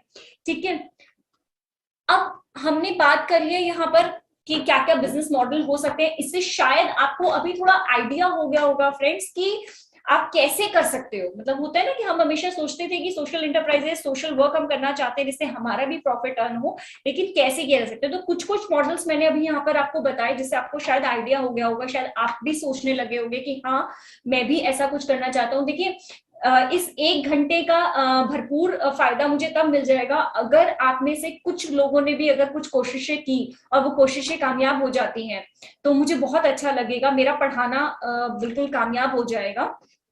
इसके बाद हम बात करते हैं कि मैम आपकी बात बिल्कुल ठीक है, मैं भी करना चाहता हूँ, मतलब मेरे पास भी प्लान है, इनफैक्ट आपका सेशन लेने से पहले ही मेरे पास प्लान था, लेकिन पैसा कहाँ से आएगा मैम? पैसा, मुझे पैसे की प्रॉब्लम है, क्योंकि पैसे की प्रॉब्लम बहुत बड़ी प्रॉब्लम है और आजकल कोरोना के टाइम में ये सबसे बड़ी प्रॉब्लम है, राइट। तो अब आप सोचेंगे कि मैम आप ये भी तो बताइए कि आपने ये तो बता दिया कि हम किसी भी फॉर्म में कर सकते हैं, हमें इससे रजिस्टर कराना है या नहीं कराना है और हमें ये काम करने, लेकिन अब हमें पैसों के बारे में बताइए। तो फ्रेंड्स अब मैं आपको अपनी नेक्स्ट सेगमेंट में ले चलती हूँ जहाँ पे हम फंडिंग के बारे में बात करेंगे। तो सोशल एंटरप्राइजेस जो है वो फंडिंग करती हैं और वो बहुत अलग अलग तरीके से आपको फंडिंग मिलती है। इसमें आपकी क्लाउड फंडिंग होती है, एंजल इन्वेस्टर्स होते हैं, वेंचर कैपिटलिस्ट होते हैं, बिजनेस लोन्स होते हैं, स्टार्टअप्स होते हैं, स्टार्टअप एक्सीलरेटर्स होते हैं, इंक्यूबेटर्स होते हैं। तो इनके सबके बारे में मैं आपको इन डिटेल बताऊंगी और आपको आइडिया हो जाएगा कि आपको कौन सा वाला चूज करना चाहिए आपकी रिक्वायरमेंट के हिसाब से। तो फ्रेंड्स सबसे पहले बात करते हैं क्राउड फंडिंग की। देखिए ये शब्द आपने बहुत बार सुना होगा, आई होप कि आपने सुना हो, और क्राउड फंडिंग आजकल बहुत चलती है। ठीक है, आजकल लोग हर चीज के लिए क्राउड फंडिंग करते हैं। देखिए आपने देखा होगा जब भी आप में से बहुत सारे लोग सोशल मीडिया पे होंगे, राइट, फेसबुक पे होंगे, तो आप देखते होंगे कि बहुत सारी वीडियोस आती है ना कि जहाँ पे अगर मान लीजिए किसी की तबीयत खराब है, किसी का ऑपरेशन होना है या कोई बिजनेस स्टार्ट करना चाहता है और किसी के पास बहुत अच्छा आइडिया है, तो वो क्या करते हैं, वो और लोगों से पैसे मांगते हैं। ठीक है, तो नॉर्मली क्या होता है कि अगर आपके पास एक बहुत अच्छा बिजनेस आइडिया है, आप क्या कर सकते हो, उसके लिए कैंपेनिंग बना सकते हो। ठीक है, आपने एक वीडियो शूट किया, आपको पैसा क्यों चाहिए, आप उसे कैसे यूटिलाइज करेंगे, उसके बाद आपने उसको सोशल मीडिया अकाउंट्स पे डाल दिया, अपने फ्रेंड्स को बताया, फिर उन सब ने इसको सर्कुलेट करना शुरू किया और फाइनली लोगों ने, क्योंकि इसमें क्या होता है कि मान लीजिए मैंने कोई देखा और मुझे लगा ठीक है यार मैं इसमें 1000 रुपए दे सकती हूँ यार, ठीक है यार इसके लिए मैं कम से कम 4-5 हजार रुपए दे देती हूँ, कोई बात नहीं कि किसी की मदद हो जाएगी, है ना। तो मैंने सिर्फ मेरे 4-5 हजार देने से और ऐसे बहुत सारे लोगों के 4-5 हजार रुपए या पैसे देने से उस पर्सन का जो होता है वो टारगेट पूरा हो जाता है और उसकी मदद हो जाती है। ठीक है फ्रेंड्स, क्राउड फंडिंग के बहुत सारे तरीके होते हैं, there are different forms of crowd funding, लेकिन हम लोगों को शायद ये लगता है कि सिर्फ बहुत सारे लोग हमें पैसा देते हैं और वो क्राउड फंडिंग हो जाती है। ठीक है, सो अगर हम अपनी नेक्स्ट बात करते हैं कि type of crowd funding, so basically यहाँ पे डिवीजन होता है, एक होती है कम्युनिटी क्राउड फंडिंग, एक होती है फाइनेंशियली रिटर्न क्राउड फंडिंग। देखिए जो अभी मैंने आपको एग्जांपल दिया कि आपने बहुत सारे लोगों से पैसा ले लिया, that is your donation crowd funding. ठीक है, यहाँ पे लोग आपसे कुछ ले नहीं रहे हैं, आपकी ऑर्गेनाइजेशन में स्टेक नहीं ले रहे हैं कि भाई ठीक है आप मुझे अपना 5% दे दो या मुझे शेयर दे दो, तो आपका बिजनेस सिर्फ आपका ही रहेगा, आपको इसमें किसी को स्टेक देने की जरूरत नहीं पड़ेगी। इसके अलावा इसी में एक दूसरा होता है reward crowd funding. Reward crowd funding यानी कि मैं एक बिजनेस आइडिया के साथ आपके साथ आई हूँ, मैंने जो पोस्ट किया है मैंने वहां पे डाला है कि मैं कोई ऐसा गेम लॉन्च करने वाली हूँ, मैं कोई बुक पब्लिश करने वाली हूँ, ठीक है, या मैं कोई कुछ भी ऐसा मैं करने वाली हूँ। तो मैंने बोला कि अगर, या मैं कोई फोन बना रही हूँ, कोई ऐप बना रही हूँ, ठीक है, तो इसमें क्या होगा कि अगर मेरा बिजनेस प्लान अच्छा चला जाता है, ठीक है, तो वहां पे मैं अपने जो जिन्होंने मुझे डोनेशन दिया था मैं उनको रिवॉर्ड्स दूंगी। रिवॉर्ड्स इन टर्म ऑफ, जैसे कि मान लीजिए मैंने गेम लॉन्च किया तो मैं आपको कुछ अपने गेम्स की कॉपीज दे दूंगी, बुक्स की कॉपीज दे दूंगी, या मेरे फोन्स है तो मैंने फोन लॉन्च किया है आपके पैसों से, तो मैं आपको इस टाइम के बाद मैं आपको 50% में आप मेरा फोन ले सकते हैं, या आपको कोई मेंबरशिप, आप अगर मैंने कोई सर्विसेज दे रही हूँ तो मैं उसमें आपको मेंबरशिप दे दूंगी कि ठीक है आप अगर अभी मुझे फंडिंग दे रहे हैं और तो आपको इतने सालों की फ्री ऑफ कॉस्ट मेंबरशिप मिल जाएगी। तो ये रिवॉर्ड बेसिकली आपकी जो, आपको जिन्होंने डोनेशन दिया, आप जब आपका बिजनेस चल पड़ता है, आपका बिजनेस अच्छा अर्न कर रहा होता है, तब आप उनको रिवॉर्ड्स देना शुरू करते हैं। On the other hand friends, financial return crowd funding ये होती है, देखिए दो तरीके से होती है, एक होती है इक्विटी, एक होती है peer to peer lending. Peer to peer lending होते हैं कि आप देखिए, मान लीजिए आपको, आपके पास एक बिजनेस आइडिया था, आपको पैसा चाहिए था, अब क्राउड फंडिंग में आप गए, लेकिन आपने क्या किया, आप बैंक के पास गए, बैंक ने आपको मना कर दिया कि सॉरी फ्रेंड आपके सिबिल्स अच्छे नहीं है, या फिर आपने क्या कहते हैं आपके पास कुछ ऐसा गारंटी देने के लिए नहीं है, उनके जो भी अपने टेक्निकल ग्राउंड्स होते हैं उनके बेसिस पे उन्होंने आपको मना कर दिया। अब आप क्या करोगे, अब आप किसी प्राइवेट जो फंड्स प्रोवाइड करते हैं आप उनके पास जाओगे। तो ये जो peer to peer crowd funding organisation होती है, आप इनके पास जाते हो, आप अपना प्रोजेक्ट देते हो, अपना प्रपोजल देते हो, सबमिट करते हो, वो देखते हैं और वो बहुत सारी फैक्टर्स को देखते हैं, आपके पैन को एनालिसिस करके देखते हैं कि आपके कितने बैंक अकाउंट्स हैं, उसमें कितने पैसे हैं, आपने अभी तक कितने पैसे लिए हैं लोगों से, कब तक वापस किया है, कितने डिफॉल्ट किए, नहीं किया है। तो बहुत सारे ग्राउंड्स पे असेस करने के बाद वो आपको दे देते हैं। Friend, peer to peer lending हो में आपको उनको पैसा वापस करना होता है, क्योंकि ये आपका एक लोन ही है, आप लेंडिंग और बोरिंग वाला रिलेशनशिप ही है, आप वहां पे हायर इंटरेस्ट रेट पे करके उनको दे रहे हैं। लेकिन आप मान लीजिए आप वो कैटेगरी में है कि जहां पे आपको लग रहा है कि मेरे पास बिजनेस मॉडल अच्छा है एंड आई एम श्योर कि ये सक्सेसफुल होगा और मैं इसको विद इंटरेस्ट पे कर दूंगा, मुझे कोई दिक्कत नहीं है, ठीक है, तो आपने पेयर टू पेयर में चले गए। दूसरी तरफ आप इक्विटी क्राउड फंडिंग में जाते हैं। देखिए, इक्विटी क्राउड फंडिंग के लिए भी मैं आपको एक बहुत अच्छा एग्जांपल देती हूँ और आप शायद रिलेट भी कर देंगे। एक मूवी आई थी अभिषेक बच्चन की, गुरु, राइट, तो वो धीरू भाई अंबानी जी के ऊपर वो मूवी पिक्चराइज हुई थी। आपको याद होगा ना कि जब वो 10,000 से बिजनेस तो शुरू कर लेते हैं, जब उनको बिजनेस को एक्सपेंड करना होता है तो वो क्या करते हैं, बहुत सारे शेयर होल्डर्स बना लेते हैं, तो सबसे पैसे लेते हैं, राइट। तो ये इन द सेम मैनर कि अगर आप क्या करते हो कि आप बहुत सारे लोगों से पैसा ले लीजिए, उनको आप इक्विटी शेयर होल्डर बना लीजिए। तो जब आपकी कंपनी अच्छी हो जाएगी, आपकी कंपनी बिजनेस रन करने लग जाएगा, तो वहां पे आपको क्या होगा, आप उनको डिविडेंड के थ्रू भी पैसे देंगे, प्लस मान लीजिए आज मैंने आपका जो शेयर है, आपकी कंपनी में मैंने 10-10 रुपए के शेयर्स खरीदे थे, अब अगर आपकी कंपनी बहुत अच्छी अर्न कर रही है तो मान लीजिए मेरा 100 रुपए का शेयर हो चुका है, और अगर इस हिसाब से मैंने बहुत सारे शेयर ले रखे हैं तो मेरा प्रॉफिट हो जाएगा ना। तो ये यहाँ पे जो फाइनेंशियल रिटर्न क्राउड फंडिंग है, यहाँ पे जिन्होंने आपकी क्राउड फंडिंग की है, जो आपको डोनेशन दे रहे हैं, उनको भी बेनिफिट हो रहा है, इक्वली बेनिफिट हो रहा है, क्योंकि वो उनको जो रिवॉर्ड्स मिल रहे हैं वो किस फॉर्म में मिल रहे हैं, या तो वो इक्विटी में मिल रहे हैं या फिर वो इंटरेस्ट पे आपको दे रहे हैं। तो these are the type of crowd funding. उसके बाद हमने जैसे बात किया था कि next angel investors. Friends, angel investors जो होते हैं, जैसे बहुत बड़ी बड़ी ऑर्गेनाइजेशंस होती हैं, है ना, उनके सीईओ हैं, उनके प्रेसिडेंट्स होते हैं, उनको बहुत ज्यादा एक्सपर्टाइज होती है, ठीक है, और वो बहुत सारी मतलब उन्होंने ऑर्गेनाइजेशंस में इतना एक्सपीरियंस गेन किया होता है, या वो रिटायर हो चुके हैं, तो उनको लगता है कि, और पैसा उनके पास बहुत सारा होता है, ठीक है, तो वो क्या करते हैं, उनका एक अप्रोच हो जाता है कि ठीक है, हम देखते हैं कि कौन कौन से अच्छे स्टार्टअप्स है जहां पे हम पैसा लगा सकते हैं। कहते हैं ना, जो सुनार होता है उसको पता होता है, हीरे की परख कर लेता है, वो जौहरी हीरे की परख कर लेता है। तो यहाँ पे सेम यही होता है कि उनको पता है कि हाँ भाई, मैं जिसमें हाथ लगा रहा हूँ ये स्टार्टअप चल पड़ेगा, तो वो क्या करते हैं, लेकिन वो यहाँ पे आपको क्या दे रहे हैं, वो सिर्फ पैसा नहीं दे रहे हैं आपको, जैसे हमने पहले देखा था, वहां पे सिर्फ आपको पैसा मिल रहा था, यहाँ पे आपको सोर्स ऑफ कैपिटल भी मिलता है, मेंटरशिप भी मिलती है, क्योंकि उनके पास इतना वास्ट एक्सपीरियंस होता है फ्रेंड्स, कि वो इतने सालों से इंडस्ट्री के अंदर हैं और उनको पता है कि कैसे इस बिजनेस को रन करना चाहिए, उसकी सारी निटिगिटीज उनको पता होती है, तो वो आप उनकी एडवाइस भी लेते हैं। इसके अलावा उसमें आप वो उनका अपना एक नेटवर्क होता है। आप सोच के देखिए, अगर एक बड़ी कंपनी का अगर सीईओ रहा होगा तो उसके कितने ज्यादा नेटवर्क होंगे, तो वो उनसे भी बात करते हैं, उनको भी अप्रोच करते हैं, या फिर रिक्रूटमेंट में आपकी हेल्प करते हैं। आपकी जो पब्लिक पीआरस होती है, मार्केटिंग होती है, वो बताते हैं कि इसको ऐसे करो, ये चीज ऐसे होनी चाहिए, टेक्निकल एक्सपर्ट होते हैं, ठीक है, और वो आपके बोर्ड के डिसीजंस भी लेते हैं। देखिए यहाँ पे ओवरऑल उनका बहुत ज्यादा स्टेक होता है आपके कंपनी में, ठीक है। और वो क्या करते हैं कि मान लीजिए आज मैंने एक छोटे से स्टार्टअप को शुरू किया और मुझे लगा कि हाँ इसमें पोटेंशियल है, ठीक है, और मैंने उसमें गाइड करना शुरू किया, मेंटरशिप करनी शुरू करी, उन्हें पैसा देना शुरू किया, तो यहाँ पे हम फंडिंग भी दे रहे हैं उनको, ठीक है। मान लीजिए नॉर्मली वो 35 लाख से लेके 7 करोड़ तक के आसपास आपको देते हैं जो एंजल इन्वेस्टर्स होते हैं। बट यहाँ पे फ्रेंड्स ऐसा नहीं होता कि मैं एकदम से फ्रेश स्टार्टअप हूं और मेरे पास पहले का कोई एक्सपीरियंस नहीं है। आपको अपनी पोटेंशियल वहां पे थोड़ी सी प्रूफ करनी पड़ती है, आपको दिखाना पड़ता है उनको, ठीक है। आपकी टीम में ऐसा नहीं होना चाहिए कि ये मेरा दोस्त है, ये मैं टीम में कौन कौन है, मैं हूँ, मेरा दोस्त राम है, मेरा दोस्त श्याम है। आपकी टीम मेंबर्स ऐसे होनी चाहिए कि जिनके पास अलग अलग सेगमेंट में एक्सपर्टाइज हो, क्योंकि आप वो उन्हीं चीजों को टच करेंगे, उन्हीं स्टार्टअप्स को टच करते हैं एंजल इन्वेस्टर्स जहां पे उनको पोटेंशियल लगती है।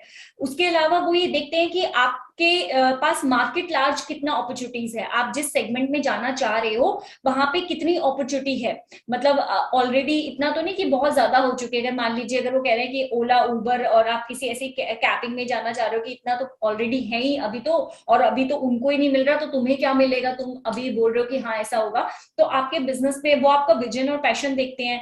वो ये देखते हैं कि आप इसे फुल टाइम कर रहे हो या फिर ऐसे बोल रहे हो कि नहीं सर मैं तो यहाँ पे जॉब करता हूँ, मेरा तो करियर सेट है, लेकिन मैं साथ के साथ थोड़ा सा इसको भी देख लेता हूँ। तो वो आपको लगता है कि आपको 35 लाख या 7 करोड़ के बीच की रेंज में आपको देंगे, तो वो देखते हैं कि टीम कितनी स्ट्रांग है, कितना डेडिकेटली लगी हुई है। या फिर आपने बोला कि नहीं सर मेरे पास आप अपना पूरा प्लान के साथ उनके साथ पिच कर रहे हो, तो ये सब चीजें आपको देखनी पड़ती है। बट यस, अगर आपके पास बहुत अच्छा प्रोजेक्ट होता है तो एंजल इन्वेस्टर्स इन्वेस्ट करते हैं, क्योंकि उसमें उनका भी फायदा है। जब आपकी ऑर्गेनाइजेशन अर्न कर लेती है, क्योंकि उसमें आप उनका भी स्टेक होता है, तो वो उनके लिए भी बेनिफिट होता है, उनको भी उसमें पैसे की फायदा मिलता है। इसके बाद हम बात करते हैं venture capitalist. Friends venture capitalist भी एक देखिए, जो हमने अभी एंजल्स के बारे में भी बात की, ये इंडिविजुअल्स थे, और ये जो वेंचर कैपिटलिस्ट होते हैं ये एक ऑर्गेनाइजेशंस होती हैं जो स्टार्टअप्स को पैसा देती हैं, ठीक है। So venture capitalism mechanism where investor support entrepreneurial talent by providing finance business skills in order to obtain long term capital gain, ठीक है। तो सेम उसी तरीके से यहाँ पे भी आपको मेंटरशिप मिलती है, यहाँ पे आपको बिजनेस स्किल्स दिए जाते हैं, ठीक है। और इसमें क्या होता है कि आपको एक्सपेंशन मिलता है, आपकी कंपनी को गाइडेंस एक्सपर्टाइज गाइडेंस मिल रही होती है, ठीक है। आपको नेटवर्क और स्ट्रॉन्ग करने का, कनेक्शंस बनाने का फायदा मिलता है। फ्रेंड्स अगर आप यहाँ पे देख पा रहे होंगे स्क्रीन पे कि आपकी जो, जैसे आप ओयो आपको पता है, पेटीएम आपको पता है, उड़ान पता है, डिलीवरी पता है, लेंसकार्ट पता है, इनके अंदर भी वेंचर कैपिटल फंड्स इन्वॉल्व है, राइट। तो जब ये स्टार्टअप्स थे, अब लेकिन ये एकदम से इनिशियल स्टेज पे नहीं मिला इनको, लेकिन हाँ सब्सिक्वेंटली इनको भी मिला है। जैसे सॉफ्ट बैंक है, तो ये is a very famous bank जो कि वेंचर कैपिटल फंड्स देता है। आप बोलोगे कि मैम क्या सॉफ्ट बैंक मुझे लोन देगा? नहीं फ्रेंड्स, आपको एकदम से सॉफ्ट बैंक से लोन नहीं मिलेगा, लेकिन उसके बावजूद अगर आप इंटरनेट पे थोड़ा सा सर्च करेंगे, सर्च करेंगे, तो आपको पता चलेगा। जैसे सैफ पार्टनर करके है, सो वो जो न्यू एंटरप्रेन्योर्स होते हैं, न्यू स्टार्टअप्स होते हैं, वो उनको इजिली फंड्स दे देते हैं। तो यहाँ पे वो सीड फीडिंग भी करते हैं, ठीक है। सीड फीडिंग यानी कि जब आपको शुरू करने के लिए ही पैसा चाहिए, एक होता है आपको एक्सपेंशन करने के लिए, ग्रोथ करने के लिए फंडिंग चाहिए, राइट। तो ये है। इसके अलावा आपके ए स्टार्स करके हैं, A&C करके इन्वेस्टमेंट्स हैं, तो वो भी हैं। तो ऐसे करके अगर आप गूगल पे सर्च करेंगे तो आपको बहुत सारे वेंचर कैपिटलिस्ट मिल जाएंगे और जो स्टार्टर्स को भी देते होंगे। तो वहां पे बेसिकली आपको करना क्या होता है कि आप उनकी वेबसाइट पे जाते हैं और आप अपने बारे में डिटेल्स, अपनी डिटेल्स डालते हैं, अपने प्रोजेक्ट की डिटेल्स डालते हैं, ठीक है। और अगर आपने उस पर कोई प्रेजेंटेशन बनाई हुई है, आपने वीडियो, जो कि आपको बनानी चाहिए, जो कि कंपलसरी है आपके लिए, क्योंकि देखिए कोई पर्सन आपसे फर्स्ट टाइम मिल तो रहा नहीं है, तो जो भी इम्पैक्ट पड़ेगा वो आपकी पिच से पड़ेगा। यहाँ पे आप कोशिश कर सकते हैं, आप हेल्प ले सकते हैं, प्रोफेशनल्स की हेल्प ले सकते हैं। तो आप उनको बेसिकली अपना आइडिया जब नरेट करेंगे, उन्हें आप बताएंगे कि मेरा ये आइडिया है, ये मेरा प्रोजेक्ट है, तो वो आपको अच्छे से बताएंगे कि इसमें क्या क्या प्रेजेंटेशन डाल सकते हैं, क्या फैक्ट्स एंड फिगर्स डालनी चाहिए, क्या एग्जैक्ट अमाउंट डालना चाहिए। और जब आप कभी भी आप चाहे एंजल इन्वेस्टर्स के पास जाइए या venture capital, you should be very clear about your facts, कि आप बहुत ज्यादा क्लियर होने चाहिए कि ये आपकी रिसर्च आपकी बहुत ज्यादा क्लियर होनी चाहिए, ताकि आप इजीली उनको एक्सप्लेन कर सके कि एग्जैक्टली आप। और ऐसा नहीं होता फ्रेंड्स, हम लोग प्रोफेशनल हैं, हमारे पास ऐसे बहुत बार लोग आते हैं जो ये सोचते हैं कि हमें पैसा मिल जाए, लेकिन उनको खुद भी क्लैरिटी नहीं होती कि इस पैसा को मिल जाने के बाद आप इसे यूटिलाइज कैसे करेंगे। तो आपको सामने वाले को एक एक पैसे का हिसाब देना होता है कि अगर सर आप मुझे, मान लीजिए टेक एन एग्जांपल, मैं अगर आपको 1000 रुपए भी दे रही हूँ ना, अगर 1000 करोड़ तो एक बहुत बड़ी बात है, अगर मैं 1000 रुपए भी दे रही हूँ तो आप मुझे बताओगे कि मैम इस 1000 रुपए में से 100 रुपए लैंड को गए हैं, 100 रुपए ट्रेनर को गए हैं, 100 रुपए टेक्नोलॉजी अपग्रेडेशन को गए हैं, आप उस पैसे का करने वाले क्या हैं, किस तरीके से आप उसको रहे। ऐसा तो नहीं कि आप पैसा लेके भाग जाओगे, ऑब्वियस उनको यही लगेगा कि आज वो पैसा दे दे, कल आप बिल्कुल गायब। तो आपको आपकी प्रेजेंटेशन में इतना दम होना चाहिए, आपके फैक्ट्स में इतना दम होना चाहिए कि उनको आप उन्हें कन्विंस कर सके, राइट। इसके बाद फ्रेंड्स, जैसे इंक्यूबेटर्स होते हैं, एक्सीलेटर्स होते हैं। देखिए जैसे एमएस हमारा आईआईटी भी एक इंक्यूबेटर है, तो यहाँ पे क्या होता है, यहाँ पे भी आपको हेल्प किया जाता है, आपको असिस्ट किया जाता है to become a good entrepreneur, ठीक है। आपको गाइडिंग किया जाता है, आपको यहाँ पे रिसोर्सेज दिए जाते हैं, अगर आपको प्रोजेक्ट रिपोर्ट ड्राफ्ट करनी है, अगर आपको फंडिंग चाहिए। और एक्सीलेटर भी इसी तरीके से काम करते हैं, लेकिन एक्सीलेटर और इंक्यूबेटर्स में थोड़ा सा डिफरेंस होता है। देखिए डिफरेंस ये होता है कि जो एक्सीलेटर्स होते हैं वो यहाँ पे पैसा भी इन्वेस्ट करते हैं, यहाँ पे वो इक्विटी भी इन्वेस्ट करते हैं, ठीक है। और इसके बदले में वो आपसे भी चार्ज कर रहे होते हैं, आपका एक स्टेक ले लेते हैं ना बेसिकली। अगर आपको इक्विटी आपकी वो ले रहे हैं, तो ये टू वे होता है कि आपको फंडिंग देंगे भी और आपसे बदले में इक्विटी लेंगे भी, और ये थोड़ा प्रॉफिट बिजनेस डिजाइन होता है। जबकि अगर इंक्यूबेटर्स के बारे में बात करें तो ये थोड़ा सा नॉन प्रॉफिट होता है, और बेसिकली ये एकेडमिक पर्पज से या गवर्नमेंट या लोकल इकोसिस्टम डेवलपमेंट ग्रुप इसको ऑपरेट करते हैं, ठीक है। सो ये आपके इंक्यूबेटर एक्सीलरेटर्स होते हैं। These are also other your forms जहां से आपको फंडिंग मिल सकती है। अब हमने ये बात कर लिया कि ये तो हो गई हमारी प्राइवेट फंडिंग, जहां पर मैं खुद जाके लोगों से अप्रोच कर रही हूँ, या मैं अलग अलग सोशल मीडिया प्लेटफॉर्म्स पर या अलग तरीके से, ठीक है। What about the government?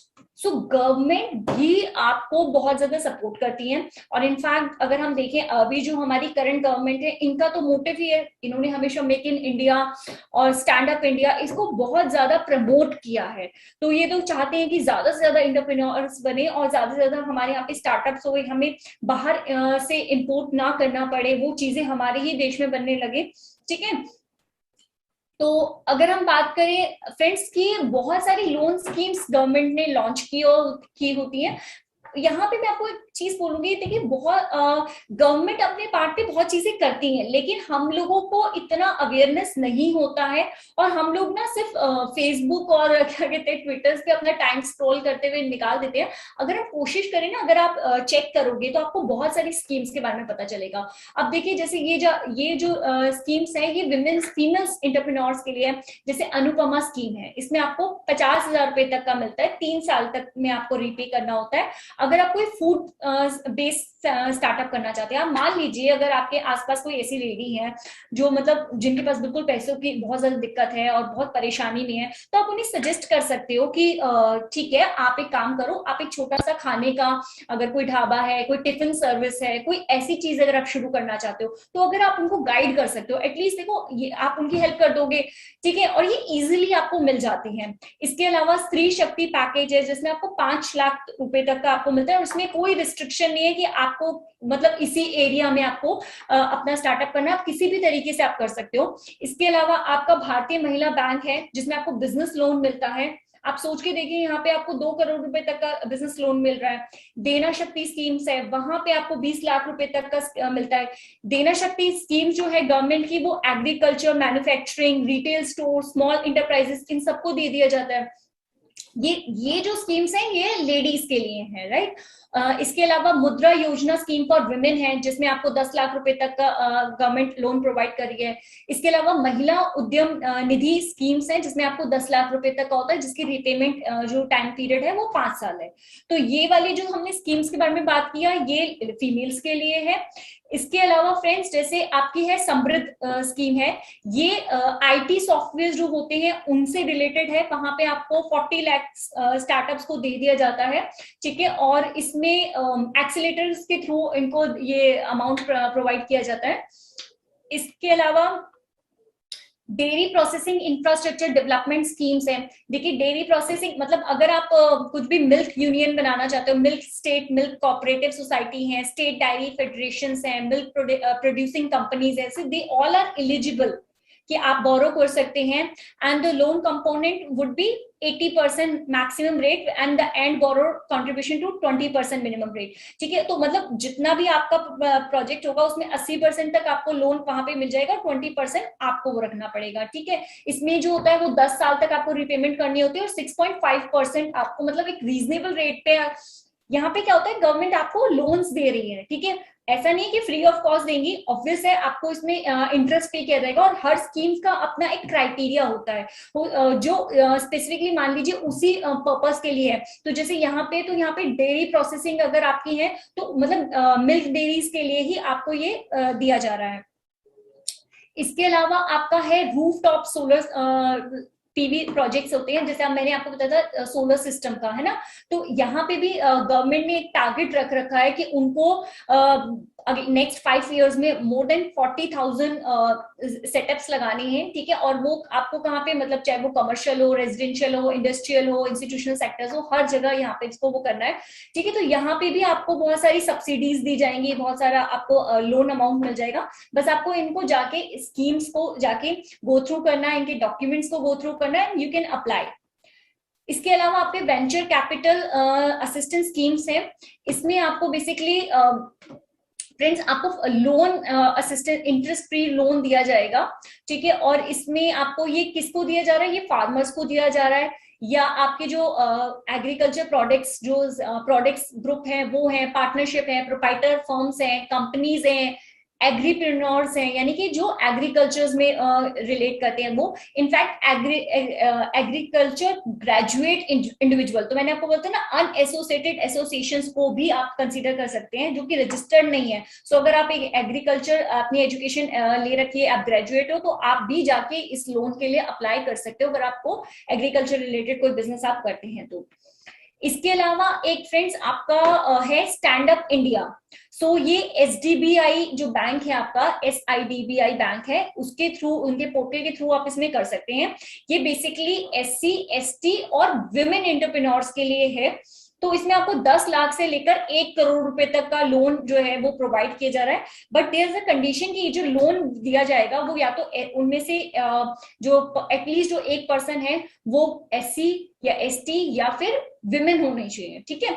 Women का होना बहुत जरूरी है। पर बैंक पर ब्रांच है, ये सोचिए। तो ये जितनी भी SDBI की ब्रांचेस है, हर ब्रांच को ये रिम्बर्स करना ही करना है। तो यानी कि आप अगर अप्रोच करके देखेंगे तो आपको यानी मिल जाएगा, क्योंकि उनका खुद का टारगेट है। और इसमें जो अमाउंट है वो आपका 10 लाख से लेकर 1 करोड़ तक है। इसके अलावा हम चलिए, अभी आपको मैंने बहुत सारी गवर्नमेंट स्कीम्स के बारे में मैंने आपको बता दिया, तो अब आपको क्लैरिटी हो गई होगी कि अगर आप प्राइवेट फंडिंग करते हैं तो आपको कहाँ जाना है, अगर आप गवर्नमेंट फंडिंग के लिए जाएंगे तो आपको कहाँ जाना है। फ्रेंड्स, एक छोटा सा मैं क्विक रिकैप करती हूँ, आपको मैं कुछ इंटरेस्टिंग फैक्ट्स बताती हूँ। तो ये जो मैं आपको फैक्ट्स बता रही हूँ, ये ब्रिटिश काउंसिल की ने एक रिसर्च की है, और ये उस रिसर्च के बेस पे। इनफैक्ट अगर ब्रिटिश काउंसिल की आप अगर साइट पे जाके देखेंगे तो भी आपको ये रिसर्च मिल जाएंगी।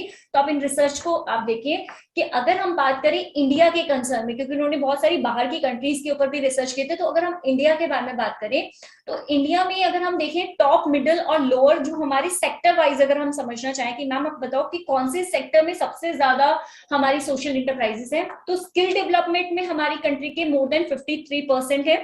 एजुकेशन में हमारे सोशल एंटरप्राइजेस जो इन्वॉल्व हैं वो 30% है, नॉन फार्म लाइवहुड के अंदर 17% है, फूड एंड न्यूट्रिशन के अंदर 16% है, टूरिज्म जो सबसे कम है जो है टूरिज्म और justice rehabilitation and human rights 3% and 4%। Friends यहाँ पे ये फैक्ट्स आपको मतलब देखते हैं। अब आप यहाँ से स्कोप देख सकते हो। देखिए अगर जस्टिस और रिहैबिलिटेशन एंड ह्यूमन राइट्स है, आप इसमें अगर चाहें तो आप इसमें काम कर सकते हैं कि कितनी अपॉर्चुनिटी है, क्योंकि इसको उतना एक्सप्लोर किया ही नहीं गया और जबकि इसकी जरूरत है। अगर आप अपने आसपास देखते होंगे तो कितनी सारी लेडीज होंगी जो परेशान होंगी, जिन्हें मान लीजिए अलग अलग तरीके से, और वो बेचारी she can't take a stand just because क्योंकि वो फाइनेंशियली इंडिपेंडेंट नहीं है। तो अगर आप उनके लिए हेल्प कर सकते हो, या अगर मान लीजिए वो सिचुएशन में से निकल सकती हैं जस्ट अगर उनको एक अपॉर्चुनिटी मिले अर्न करने के लिए, है ना, या फिर उनके जस्टिस के लिए अगर कोई लड़ सकता है, जैसे मैंने आपको एग्जांपल दिया था उनके ह्यूमन राइट्स के लिए आपको लड़ सकते हैं, तो आप किस तरह की ऑर्गेनाइजेशन फॉर्म कर सकते हैं। ये इन फिगर्स को आप, ये जो मैंने आपको परसेंटेजेस दिखाई है, तो आपको यहाँ पे पता चलता है कि कौन सा ऐसा एरिया है जो अभी पूरी तरीके से यूटिलाइज नहीं किया गया, जिसको आप यूटिलाइज कर सकते हैं। इसके अलावा हम बात करते हैं लीगल स्टेटस के बारे में कि हमारे अगर कंट्री को एज अ होल हम देखें कि कितनी सोशल एंटरप्राइजेस मतलब किस फॉर्म में रजिस्टर्ड है। तो अगर हम प्राइवेट लिमिटेड कंपनीज के बारे में बात करें, जो प्राइवेट कंपनीज होती है, 58% सोशल एंटरप्राइजेस जो बनी हुई है वो प्राइवेट लिमिटेड कंपनी की फॉर्म में बनी हुई है। 23% जो कंपनीज बनी हुई है, 23% सोशल एंटरप्राइजेस जो बनी हुई है वो सोशल या तो वो एनजीओ के रूप में या सोसाइटी के रूप में वर्क कर रही है। सोल प्रोप्राइटरशिप में सिर्फ 6% में काम करती हैं, पार्टनरशिप 5% है, पब्लिक लिमिटेड कंपनियां कम है। अगर आप मोस्टली देखेंगे तो पब्लिक कंपनीज कम है, 4% है, सेक्शन 8 कंपनीज में 3% है, और एलएलपी जो होती है limited liability partnership that is only 1%, तो इनका स्टेक कम है। इसके अलावा अगर हम बात करें कि आप मेरे को बोलो कि मैम सोशल एंटरप्राइजेस के ऑब्जेक्टिव, जो अगर हम ये देखना चाहें कि इतनी सारी जो बनी हुई ऑर्गेनाइजेशंस बनी हुई है, सोशल एंटरप्राइजेस बनी है, उनके ऑब्जेक्टिव क्या है हमारी कंट्री में, मैक्सिमम ऑब्जेक्टिव को वो कौन से लेती हैं। तो जो हमारी ओवरऑल जो है सोशल एंटरप्राइजेस वो अचीव 62% जो सोशल एंटरप्राइजेस हैं वो क्रिएटिंग एम्प्लॉयमेंट अपॉर्चुनिटीज में काम करती है, यानी कि एम्प्लॉयमेंट पे काम कर रही है, improving health and well beings के ऊपर काम कर रही है, एड्रेसिंग सोशल एक्सक्लूजन के ऊपर आपकी 40% है, प्रोटेक्टिंग द एनवायरमेंट 40% है, supporting agriculture and allied activity 36% है, empowering and upliftment of women 33% है, प्रमोटिंग एजुकेशन एंड लिटरेसी 32% है, एड्रेसिंग फाइनेंशियल एक्सक्लूजन 31% है, supporting other social enterprises and organization 20% है, supporting vulnerable children and younger persons 15% है, and providing affordable housing only 9%। तो ये percentage है कि ये जो हमारी सोशल एंटरप्राइजेस ऑलरेडी इंडिया में वर्क कर रही है, ये वो है जो इतनी परसेंटेज पे ये लोग काम कर रहे हैं। ठीक है, देखिए जब हम बात करते हैं ना ये सैनिटाइजेशन के बारे में, या फिर आप बात करते हैं कि मतलब हेल्थ एंड न्यूट्रिशन के बारे में, तो इसमें अभी मुझे आपसे बात करते करते मुझे अचानक से एक और किस्सा याद आ गया कि देखिए अगर आप सबने पैडमैन देखी होगी, तो हमारी कंट्री में देखिए उन्होंने ये जो मूवी बनी थी और ये रियल लाइफ बेस पे है, तो इसमें बताया गया कि आज भी लोगों को इतना नॉलेज नहीं है, इतनी अवेयरनेस नहीं है विमेन सैनिटरीज के बारे में, तो वो उसको इनोवेट मतलब वो करते हैं at a very affordable price, और इसके लिए उनको बाहर अवार्ड भी मिलता है, इसके लिए उनको प्राइजिंग भी दी जाती है, और उस प्राइज मनी से वो फिर यहाँ पे मशीनरी इंस्टॉल करते हैं। सो फ्रेंड्स यहाँ पे बहुत सारी प्रॉब्लम्स हैं अगर आप देखो, लेकिन प्रॉब्लम्स को एड्रेस करने के लिए इनोवेटिव आइडियाज भी वो आप लोगों के पास ही है और उन्हें आप कर सकते हैं। अगर आपको आज तक ये लगता था कि मैम फंडिंग सबसे बड़ा कॉन्स्ट्रेंट था, तो अब हमने आज इतना ज्यादा इन डिटेल जो फंडिंग के बारे में बात की है फ्रेंड्स, तो आई होप कि अब आपको क्लैरिटी आ गई होगी कि आपको कहाँ कहाँ फंडिंग करनी है। आप बिना रजिस्टर भी फंडिंग कर सकते हो, जैसे हमने बात किया क्राउड फंडिंग के बारे में बात किया, एंजल फंडिंग के बारे में बात किया, ये सारी एक स्टेजेस हैं। तो धीरे धीरे आप जैसे जैसे स्टेजेस पार करते जाएंगे तो आपको पता चल जाएगा कि आपका प्रोजेक्ट, अब आपने इनिशियली आपने क्राउड फंडिंग से स्टार्ट किया, उसके थोड़ा पैसा आपने लगाया, थोड़ा आपने सामने वाले से लिया, उसके बाद आपका एक ट्रैक रिकॉर्ड बन गया, तो फिर आप एंजल इन्वेस्टर्स के पास गए, फिर एंजल इन्वेस्टर्स से आपने पैसा ले लिया, अब आपका अच्छा बड़ा हो गया है तो आप फिर वेंचर कैपिटलिस्ट के पास जा रहे हो, फिर उनसे आप पैसा ले रहे हो, फिर आपका ऐसे ही एक्सपेंशन करते जा रहे हो। तो इसमें बहुत सारी अपॉर्चुनिटीज हैं, बहुत सारी ग्रोथ है, बस इट्स डिपेंड ऑन यू कि आप इसको कैसे एक्सप्लोर करते हो।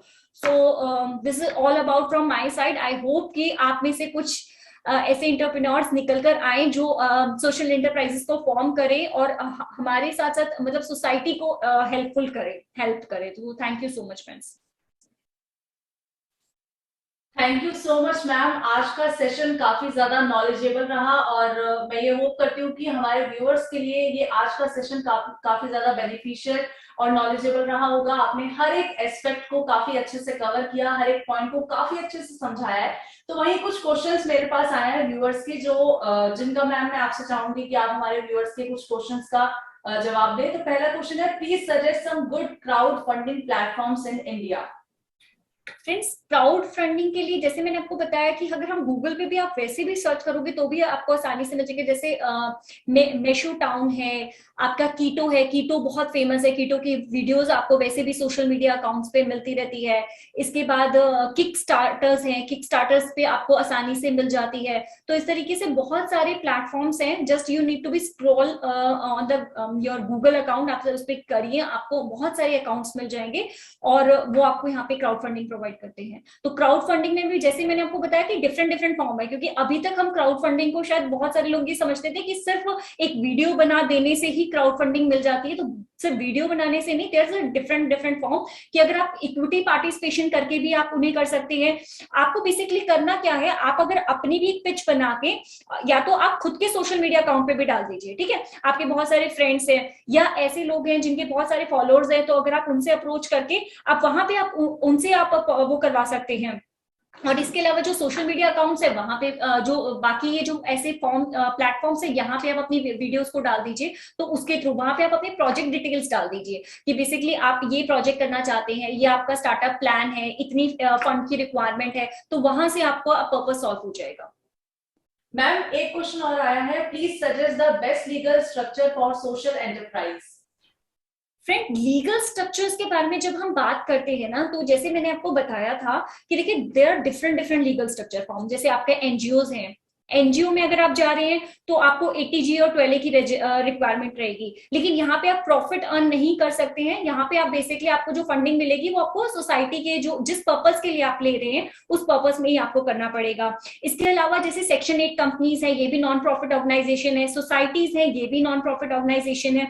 पर जैसे मैंने आपको बताया ना कि कई बार ऐसा होता है कि आपको पैसे से रिक्वायरमेंट नहीं होती है, आपका मोटिव प्रॉफिट अर्न करना नहीं होता है, तो आप इन फॉर्म्स में भी जा सकते हैं, ठीक है। अगर एज अ इंडिविजुअल भी आपको करना है कि यार मैं बहुत ज्यादा नहीं, अभी मैं इसको इंडिविजुअली स्टार्ट करके देखना चाहता हूँ कि ये कैसे रन करेगा, तो आप फिर अनरजिस्टर्ड फॉर्म में भी जा सकते हैं। इसके अलावा आपने अगर प्राइवेट लिमिटेड कंपनी में, जैसे अभी हमने लास्ट में इंटरेस्टिंग फैक्ट में जब हमने देखा कि कितनी परसेंटेज हमारी जो है वो प्राइवेट लिमिटेड कंपनीज है, पब्लिक लिमिटेड का पार्टिसिपेशन कंपेरेटिवली थोड़ा कम है, लेकिन हाँ प्राइवेट लिमिटेड कंपनी के थ्रू भी आप जा सकते हैं, सेक्शन 8 कंपनी के थ्रू भी आप जा सकते हैं, सोसाइटी के थ्रू भी जा सकते हैं। तो इन सबके अपनी अपनी रिक्वायरमेंट है और अपने अपने फायदे और नुकसान है, तो उसके हिसाब से आप जा सकते हैं। आपको अपना देखना पड़ेगा फ्रेंड्स कि आपके पास कितने फंड्स की वो है। अगर मान लीजिए आपको लगता है कि यार मेरे पास अभी मेरे पास अभी बिल्कुल पैसे नहीं है, मेरे पास आइडिया बहुत अच्छा है, मेरे पास बहुत अच्छा प्रोजेक्ट है जो मुझे पता है कि सक्सेसफुल हो जाएगा, ठीक है। तो अगर आपको अपने ऊपर ट्रस्ट है तो आपने क्या किया, अभी आपने किसी फॉर्म में नहीं लिया, आपने उसको क्राउड फंडिंग के थ्रू पे ले लिया। या फिर जैसे ट्रस्ट है, अगर आपको लगता है कि क्योंकि ट्रस्ट जो होता है वो थोड़ा उतना एक्सपेंसिव नहीं होता है रजिस्टर्ड करना, तो आप आसानी से उसको रजिस्टर करा सकते हैं, तो आपने ट्रस्ट के फॉर्म में ले लिया या सोसाइटी के फॉर्म में ले लिया, ठीक है। लेकिन आपको लगता है नहीं मैम मैं तो एक ऐसा ही बिजनेस मॉडल बनाना चाहता हूँ जिससे मैं आज बनाऊं और आगे चल के उसका एक्सपेंशन होता चला जाए और मैं उससे प्रॉफिट भी अर्न करता चलाऊं, तो फिर आप उसे कंपनी के फॉर्म में लेके जाइए। आप अपने मॉडल को देखिए, आपका जो मॉडल है वो कितना लॉन्ग टर्म सस्टेन करने वाला है, कितने टाइम के लिए आप उसे कर रहे हो, तो फिर आप उस हिसाब से अपनी लीगल फॉर्म को चूज कर सकते हैं। यहाँ पे कोई वो रिस्ट्रिक्शन नहीं है आपके ऊपर। मैम एक व्यूअर ने एक क्वेश्चन पुट किया है, how many social enterprises are registered in India. Friends, वैसे तो इसको काउंट कर पाना थोड़ा सा मुश्किल है, बट जैसे कि मैंने अभी आपसे बात किया था, ये जो ब्रिटिश काउंसिल की जो रिसर्च आई है उस रिसर्च के बेस पर more than 2 million social enterprises are operating in India right now. Okay ma'am, एक व्यूअर ये जानना चाहते हैं, what are the statutory requirement to get the fund. Friends, जो स्टैट्यूटरी रिक्वायरमेंट्स है वो आपकी लीगल फर्म के ऊपर डिपेंड करेगी। ठीक है, अगर मैं ऐसा इंडिविजुअल आज जाती हूँ कि मुझे कुछ मेरे पास ऐसा कोई प्रोजेक्ट है, किसी की हेल्प करने के लिए है, तो वहां पे मुझे किसी चीज में रजिस्टर कराने की जरूरत नहीं है। अगर मैं सेक्शन 8 कंपनी हूँ या मैं मान लीजिए मैं एनजीओ हूँ, सोसाइटी, तो मेरे पास एटलीस्ट 80G और 12A का रजिस्ट्रेशन होना बहुत जरूरी है, क्योंकि तभी जो ऑर्गेनाइजेशंस है मुझे फंडिंग देंगी। जैसे हमने बात किया था सीएसआर के बारे में बात किया, तो जो सीएसआर होता है वो सेक्शन 8 कंपनीज को या एनजीओ को, सोसाइटीज को दिया जाता है, लेकिन उनके पास एक रिक्वायरमेंट होनी चाहिए। एक तो वहां पे आपका एरिया वो लोग डिफाइन करते हैं, क्योंकि शेड्यूल 7 में जो थर्मेटिक एरियाज डिफाइन किए हुए हैं, आपको वही वाले एरियाज चूज करने रहते हैं। और इसके साथ साथ आपको वो जो फंडिंग मिलती है उसमें आपको यूटिलाइज करना है, वो मॉनिटरिंग करते रहते हैं बेसिकली आपकी। तो ये वो वाली फंडिंग के लिए आपको वहां पे रजिस्ट्रेशन की जरूरत है। प्राइवेट कंपनी अगर आप हो या पब्लिक लिमिटेड कंपनी हो तो आपको कोई अलग से रजिस्ट्रेशन कराने की जरूरत नहीं है। बट इन अ वे आपको देखिए आपके जो अकाउंट्स है वो ऑडिटेड होने चाहिए, आपको टाइमली आईटीआर फाइल करनी चाहिए। और इसके साथ साथ जो आपकी जैसे रिक्वायरमेंट्स है, मान लीजिए अगर आपके पास एनजीओ है या फिर आपके ये सोसाइटीज हैं, सेक्शन 8 कंपनीज हैं, तो आपने अगर 80G और 12A का रजिस्ट्रेशन कराया है, तो अभी जैसे रिन्यूअल होते हैं ये, तो इनको रिन्यू आपको कराना है। प्लस आपका एमसीए का भी CSR 1 का एक फॉर्म आ चुका है, तो आपको वो करना है। तो आपको लॉ से भी अपडेटेड होना बहुत जरूरी है।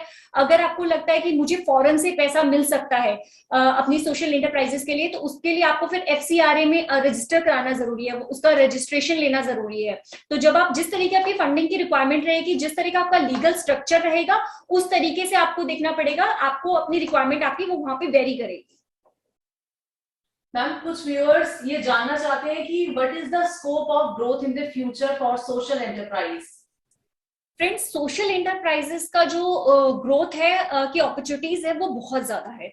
देखिए जैसे अभी हमने बात किया था ना कि अभी जब ये एक तो एंटरप्रेन्योरशिप जिस हिसाब से हाइक लेता जा रहा है, और जितनी ज्यादा आजकल हम लोग को इन्वायरमेंटल प्रॉब्लम्स आ रही हैं, सोशल प्रॉब्लम्स आ रही हैं, और लोग रिलेट कर पाते हैं। देखिए आजकल सोशल मीडिया का अकाउंट है, आप बंदा सुबह कुछ करे ना करे, सुबह उठते बेड पे सबसे पहले अपना फोन खोल के अपना फेसबुक खोलने लग जाता है। तो अगर मान लीजिए आपने वहां पे कोई ऐसी चीज डाल रखी है और आपका बिजनेस अगर क्लिक कर जाता है, किसी के पर्सन को, किसी को रिलेट कर पाते हैं। देखिए मैं ये नहीं कहती कि आज के टाइम पे आप देखिए, जब ये कोविड का टाइम आया तो लोगों ने कितना ज्यादा एक दूसरे को हेल्प किया। उस टाइम पे तो उन्होंने नहीं सोचा ना कि मेरे पास कितना है और मुझे आगे के लिए खुद का कितना बचा के रखना है। जिस पर्सन से जितना बना उन्होंने कोशिश किया। तो इसी तरीके से अगर हम सोशल एंटरप्राइजेस के बारे में सोचे, क्योंकि आज आप देखो कितनी ज्यादा जॉब अपॉर्चुनिटीज ले ऑफ हुई है, कितने सारे लोगों का बिजनेस चला गया, मतलब जॉब्स चली गई हैं। तो अभी हमें ऐसा कुछ करना चाहिए। सोशल एंटरप्राइजेस आपको बनानी है, लेकिन आपको अपना आइडिया इस तरीके से बनाना है जिससे आप जो अभी करंट सिचुएशन है, जो करंट प्रॉब्लम्स है, उनको एड्रेस कर सके। उनको रिजॉल्व करने के लिए आप क्या कर सकते हो, किस तरह से, उस तरह के इनोवेटिव आइडियाज आपको सोचने हैं। मान लीजिए अभी ऐसे बहुत सारे लोग हैं जिनको खाने की जरूरत है, तो आप उस टाइम खाने के बारे में सोच सकते हैं कि at a very affordable price उनको आपको कर सकते हैं। या बहुत सारी जो एक्सपर्टाइज लोग थे, उनकी जॉब चली गई है, तो फिर आप सोचिए कि उनको आप किस तरह से जॉब अपॉर्चुनिटीज प्रोवाइड कर सकते हो। तो इट्स अप टू यू कि आपको उनको कैसे अपॉर्चुनिटीज देनी है। तो यहाँ पे ग्रोथ है बहुत सारी। और मैंने अभी आपको दिखाया ना, जो परसेंटेज दिखाई, जैसे आपको जस्टिस के बारे में दिखाया है या विमेन एम्पावरमेंट के बारे में दिखाया है, तो यहाँ पे इसकी बहुत ज्यादा रिक्वायरमेंट है हमारी कंट्री में, और आप इस पे एक्सप्लोर कर सकते हैं। आई होप कि हमारे व्यूअर्स को इसकी ग्रोथ के बारे में, फ्यूचर ग्रोथ के बारे में पता चल गया होगा। अब मैम नेक्स्ट क्वेश्चन है, please suggest some good ideas for social enterprises. Friends, जैसे हमने अपने ड्यूरिंग द होल सेशन हमने कोशिश किया कि मैं आपको कुछ अच्छे एग्जांपल्स पुट कर सकूं, आप इनसे भी मिलते जुलते कुछ आइडियाज के बारे में सोच सकते हैं। देखिए जैसे हमने एग्जांपल देखा था, हमने केस स्टडी देखा था कि उन्होंने यूज क्लोथ्स को, अंशु गुप्ता जी के लिए देखा था कि उन्होंने कैसे यूज क्लोथ्स को अर्बन एरिया से लेकर उनको रूरल एरिया में डिस्ट्रीब्यूट किया। उसी तरीके से आप देखिए, आप अगर आपके पास यूज्ड बुक्स होती हैं, आपके बच्चे पढ़ाई कर लेते हैं, अच्छे अच्छे स्कूल में पढ़ रहे होते हैं अर्बन एरियाज में, और वो लोग बुक्स को छोड़ देते हैं। अब आप क्या करते हो उनको, अरे भाई दिवाली की सफाई करनी है, निकालो इन किताबों को। आप कभी सोचिए कि अगर वो किताबें किसी जरूरतमंद बच्चे को मिल जाए, अगर वो उनको पढ़ें, तो उनको प्रॉपर जगह जानी जरूरी है। वो ऐसा ना होकर क्या हो रहा है, वो किताबें कहाँ चली जाती हैं कि वो कबाड़ी में चली जाती है। कबाड़ी उनका क्या करता है, वो उसको रिसाइकलिंग बिन में डाल देता है, राइट। तो एक हमें थॉट लगाने की जरूरत है। या फिर अगर खाना आप सोच के देखिए, खाना कितना वेस्ट हो जाता है, हर किसी के घर में वेस्ट हो जाता है, या फिर शादी पार्टीज होती है, फंक्शंस होते हैं, तो वहां पे कोई इतना थॉट नहीं लगाता है। ऑब्वियस है कि कुछ मॉडल्स हैं ऐसे जो ऑलरेडी काम कर रहे हैं, लेकिन उसके बावजूद भी क्या होता है कि अगर हम एक नॉर्मल पर्सन की बारे में बात करें तो उनके पास शायद नंबर ही नहीं होता कि यार किसको फोन करके बुलाना है, उस टाइम पे कोई इतना थॉट नहीं लगाता है। लेकिन अगर हम इस तरीके से ये अवेयरनेस क्रिएट कर दें कि सर आप प्लीज, आपका यहाँ पे फंक्शन है और अगर आपको जो भी खाना बचता है आप प्लीज उनको हमें दीजिए, हम उनको जो भी जरूरतमंद बच्चे हैं उनको डिस्ट्रीब्यूट कर देंगे, तो सोचिए वो कितना यूजफुल हो सकता है। तो ऐसी छोटी छोटी चीजों पे, जो भी मैंने कहा ना कि सोशल प्रॉब्लम्स आपको अपने आसपास ही देखनी है और उसका सोल्यूशन भी आपके आसपास है, इन दोनों के बीच में सिर्फ एक गैप है, उस गैप को फिल करना ही आपकी रिस्पॉन्सिबिलिटी है। आपको जो थॉट लगानी है, जो इनोवेशन लगाना है, वो इस गैप को फुलफिल करने में लगाना है कि ये प्रॉब्लम है, सॉल्यूशंस यहाँ पे है और इसको कैसे फुलफिल करना है। तो ये जो आइडियाज हैं वो बेसिकली फ्रेंड्स आपको अपने आसपास ही मिलेंगे। वो प्रॉब्लम्स के, अगर मान लीजिए आपके आसपास जो है बहुत सारे बच्चे हैं जो लेबर वर्क कर रहे हैं या उन्हें एजुकेशन नहीं मिल पा रही है या गर्ल्स को एजुकेशन नहीं दिया जा रहा है, तो आप कुछ ऐसा इनोवेटिव कीजिए। मान लीजिए आपने कुछ ऐसा सेटअप बना लिया है जहां पे आप जो अर्बन एरिया में जो वॉलंटरीली करना चाहते हैं आप उनको टेक्नोलॉजी से कनेक्ट करके उन्हें दिखा रहे हैं, तो वो जो छोटे छोटे बच्चे हैं जिनको कभी स्कूल जाने का मौका नहीं मिल रहा है, जिन्हें फॉर्मल एजुकेशन नहीं मिल रही है, जिनको टेक्नोलॉजी के बारे में नहीं पता है, तो आप वहां पे हेल्प कर रहे हैं, आप रूरल एरिया में जा जाके पढ़ा रहे हैं। ठीक है, हो सकता है आपके खुद के रिस्ट्रेंट हो सकते हैं, आप बोलोगे कि मैम मैं कितना पढ़ा लूंगा, कितने बच्चों को कवर कर, लेकिन आप एक स्क्रीन लगा के, अब मान लीजिए हम इस टाइम पे भी एक स्क्रीन लगा के हम कितने सारे लोगों से कनेक्ट हो रहे हैं, और ये वीडियो को जब हम YouTube पे डाल देते हैं तो कितने सारे लोग बाद में भी इसको सुनने के बाद उनको बेनिफिट मिलता है। तो सेम मैनर में आप भी ऐसा ही कुछ सोच सकते हैं। फ्रेंड्स, सिर्फ एक सोच की जरूरत है, एक सोच ही हमारे देश की उन्नति में हमारा योगदान दे सकती है और हमारी प्रॉब्लम्स को सॉल्व करने में मदद कर सकती है। बिल्कुल सही कहा मैम आपने। एक आखिरी क्वेश्चन है हमारे व्यूअर ने पुट किया है, what is the impact of कोविड-19 और ऑन बिजनेस एंटरप्राइजेस? फ्रेंड्स, इस सवाल का जवाब मैंने थोड़ा सा अभी आपको टच किया था कि जैसे आपने देखा होगा कि मोर देन 2 करोड़ अगर मैं बोलूं तो वो भी ज्यादा नहीं है जिन लोगों की जॉब्स अफेक्ट हुई है। लोगों की जॉब्स गई हैं, बहुत ज्यादा ले ऑफ हुआ है इन 2 सालों में। ठीक है, तो कोविड की वजह से जो ये इतना ज्यादा प्रॉब्लम्स आई हैं, देखिए उनके पास एक्सपर्टाइज तो है ना, उन्होंने इतने साल काम किया है, इतना ज्यादा नॉलेज है, जस्ट बिकॉज कि आज मार्केट की सिचुएशंस खराब है, तो आज अगर वो कोशिश किया जाए कि अगर हम ऐसे कुछ बिजनेस अपॉर्चुनिटीज क्रिएट करें उनके लिए, या वो खुद, देखिए मैं हमेशा एक चीज मानती हूँ, I am a very optimistic person, तो मैं हमेशा मानती हूँ कि कहते हैं ना, आपने हमेशा दशरथ माझी वाली मूवी देखी हो, तो उन्होंने कहा था, उन्होंने एक इंसान ने वो पहाड़ काट के रास्ता बना दिया था। तो पहाड़ तोड़ने से मुश्किल तो नहीं होता है ना कोई भी काम। तो हमेशा ये नहीं कि हम भगवान के भरोसे बैठे रहे, हम ऑब्वियसली हम भगवान के भरोसे नहीं, हम तो कहते हैं सरकार के भरोसे बैठे हैं कि सरकार कुछ नहीं कर रही है। हमें किसी के भरोसे बैठने की जरूरत नहीं है, हमें खुद के लिए कुछ करने के बारे में सोचने की जरूरत है। फ्रेंड्स, आपके लिए बहुत बड़ा बेनिफिट है।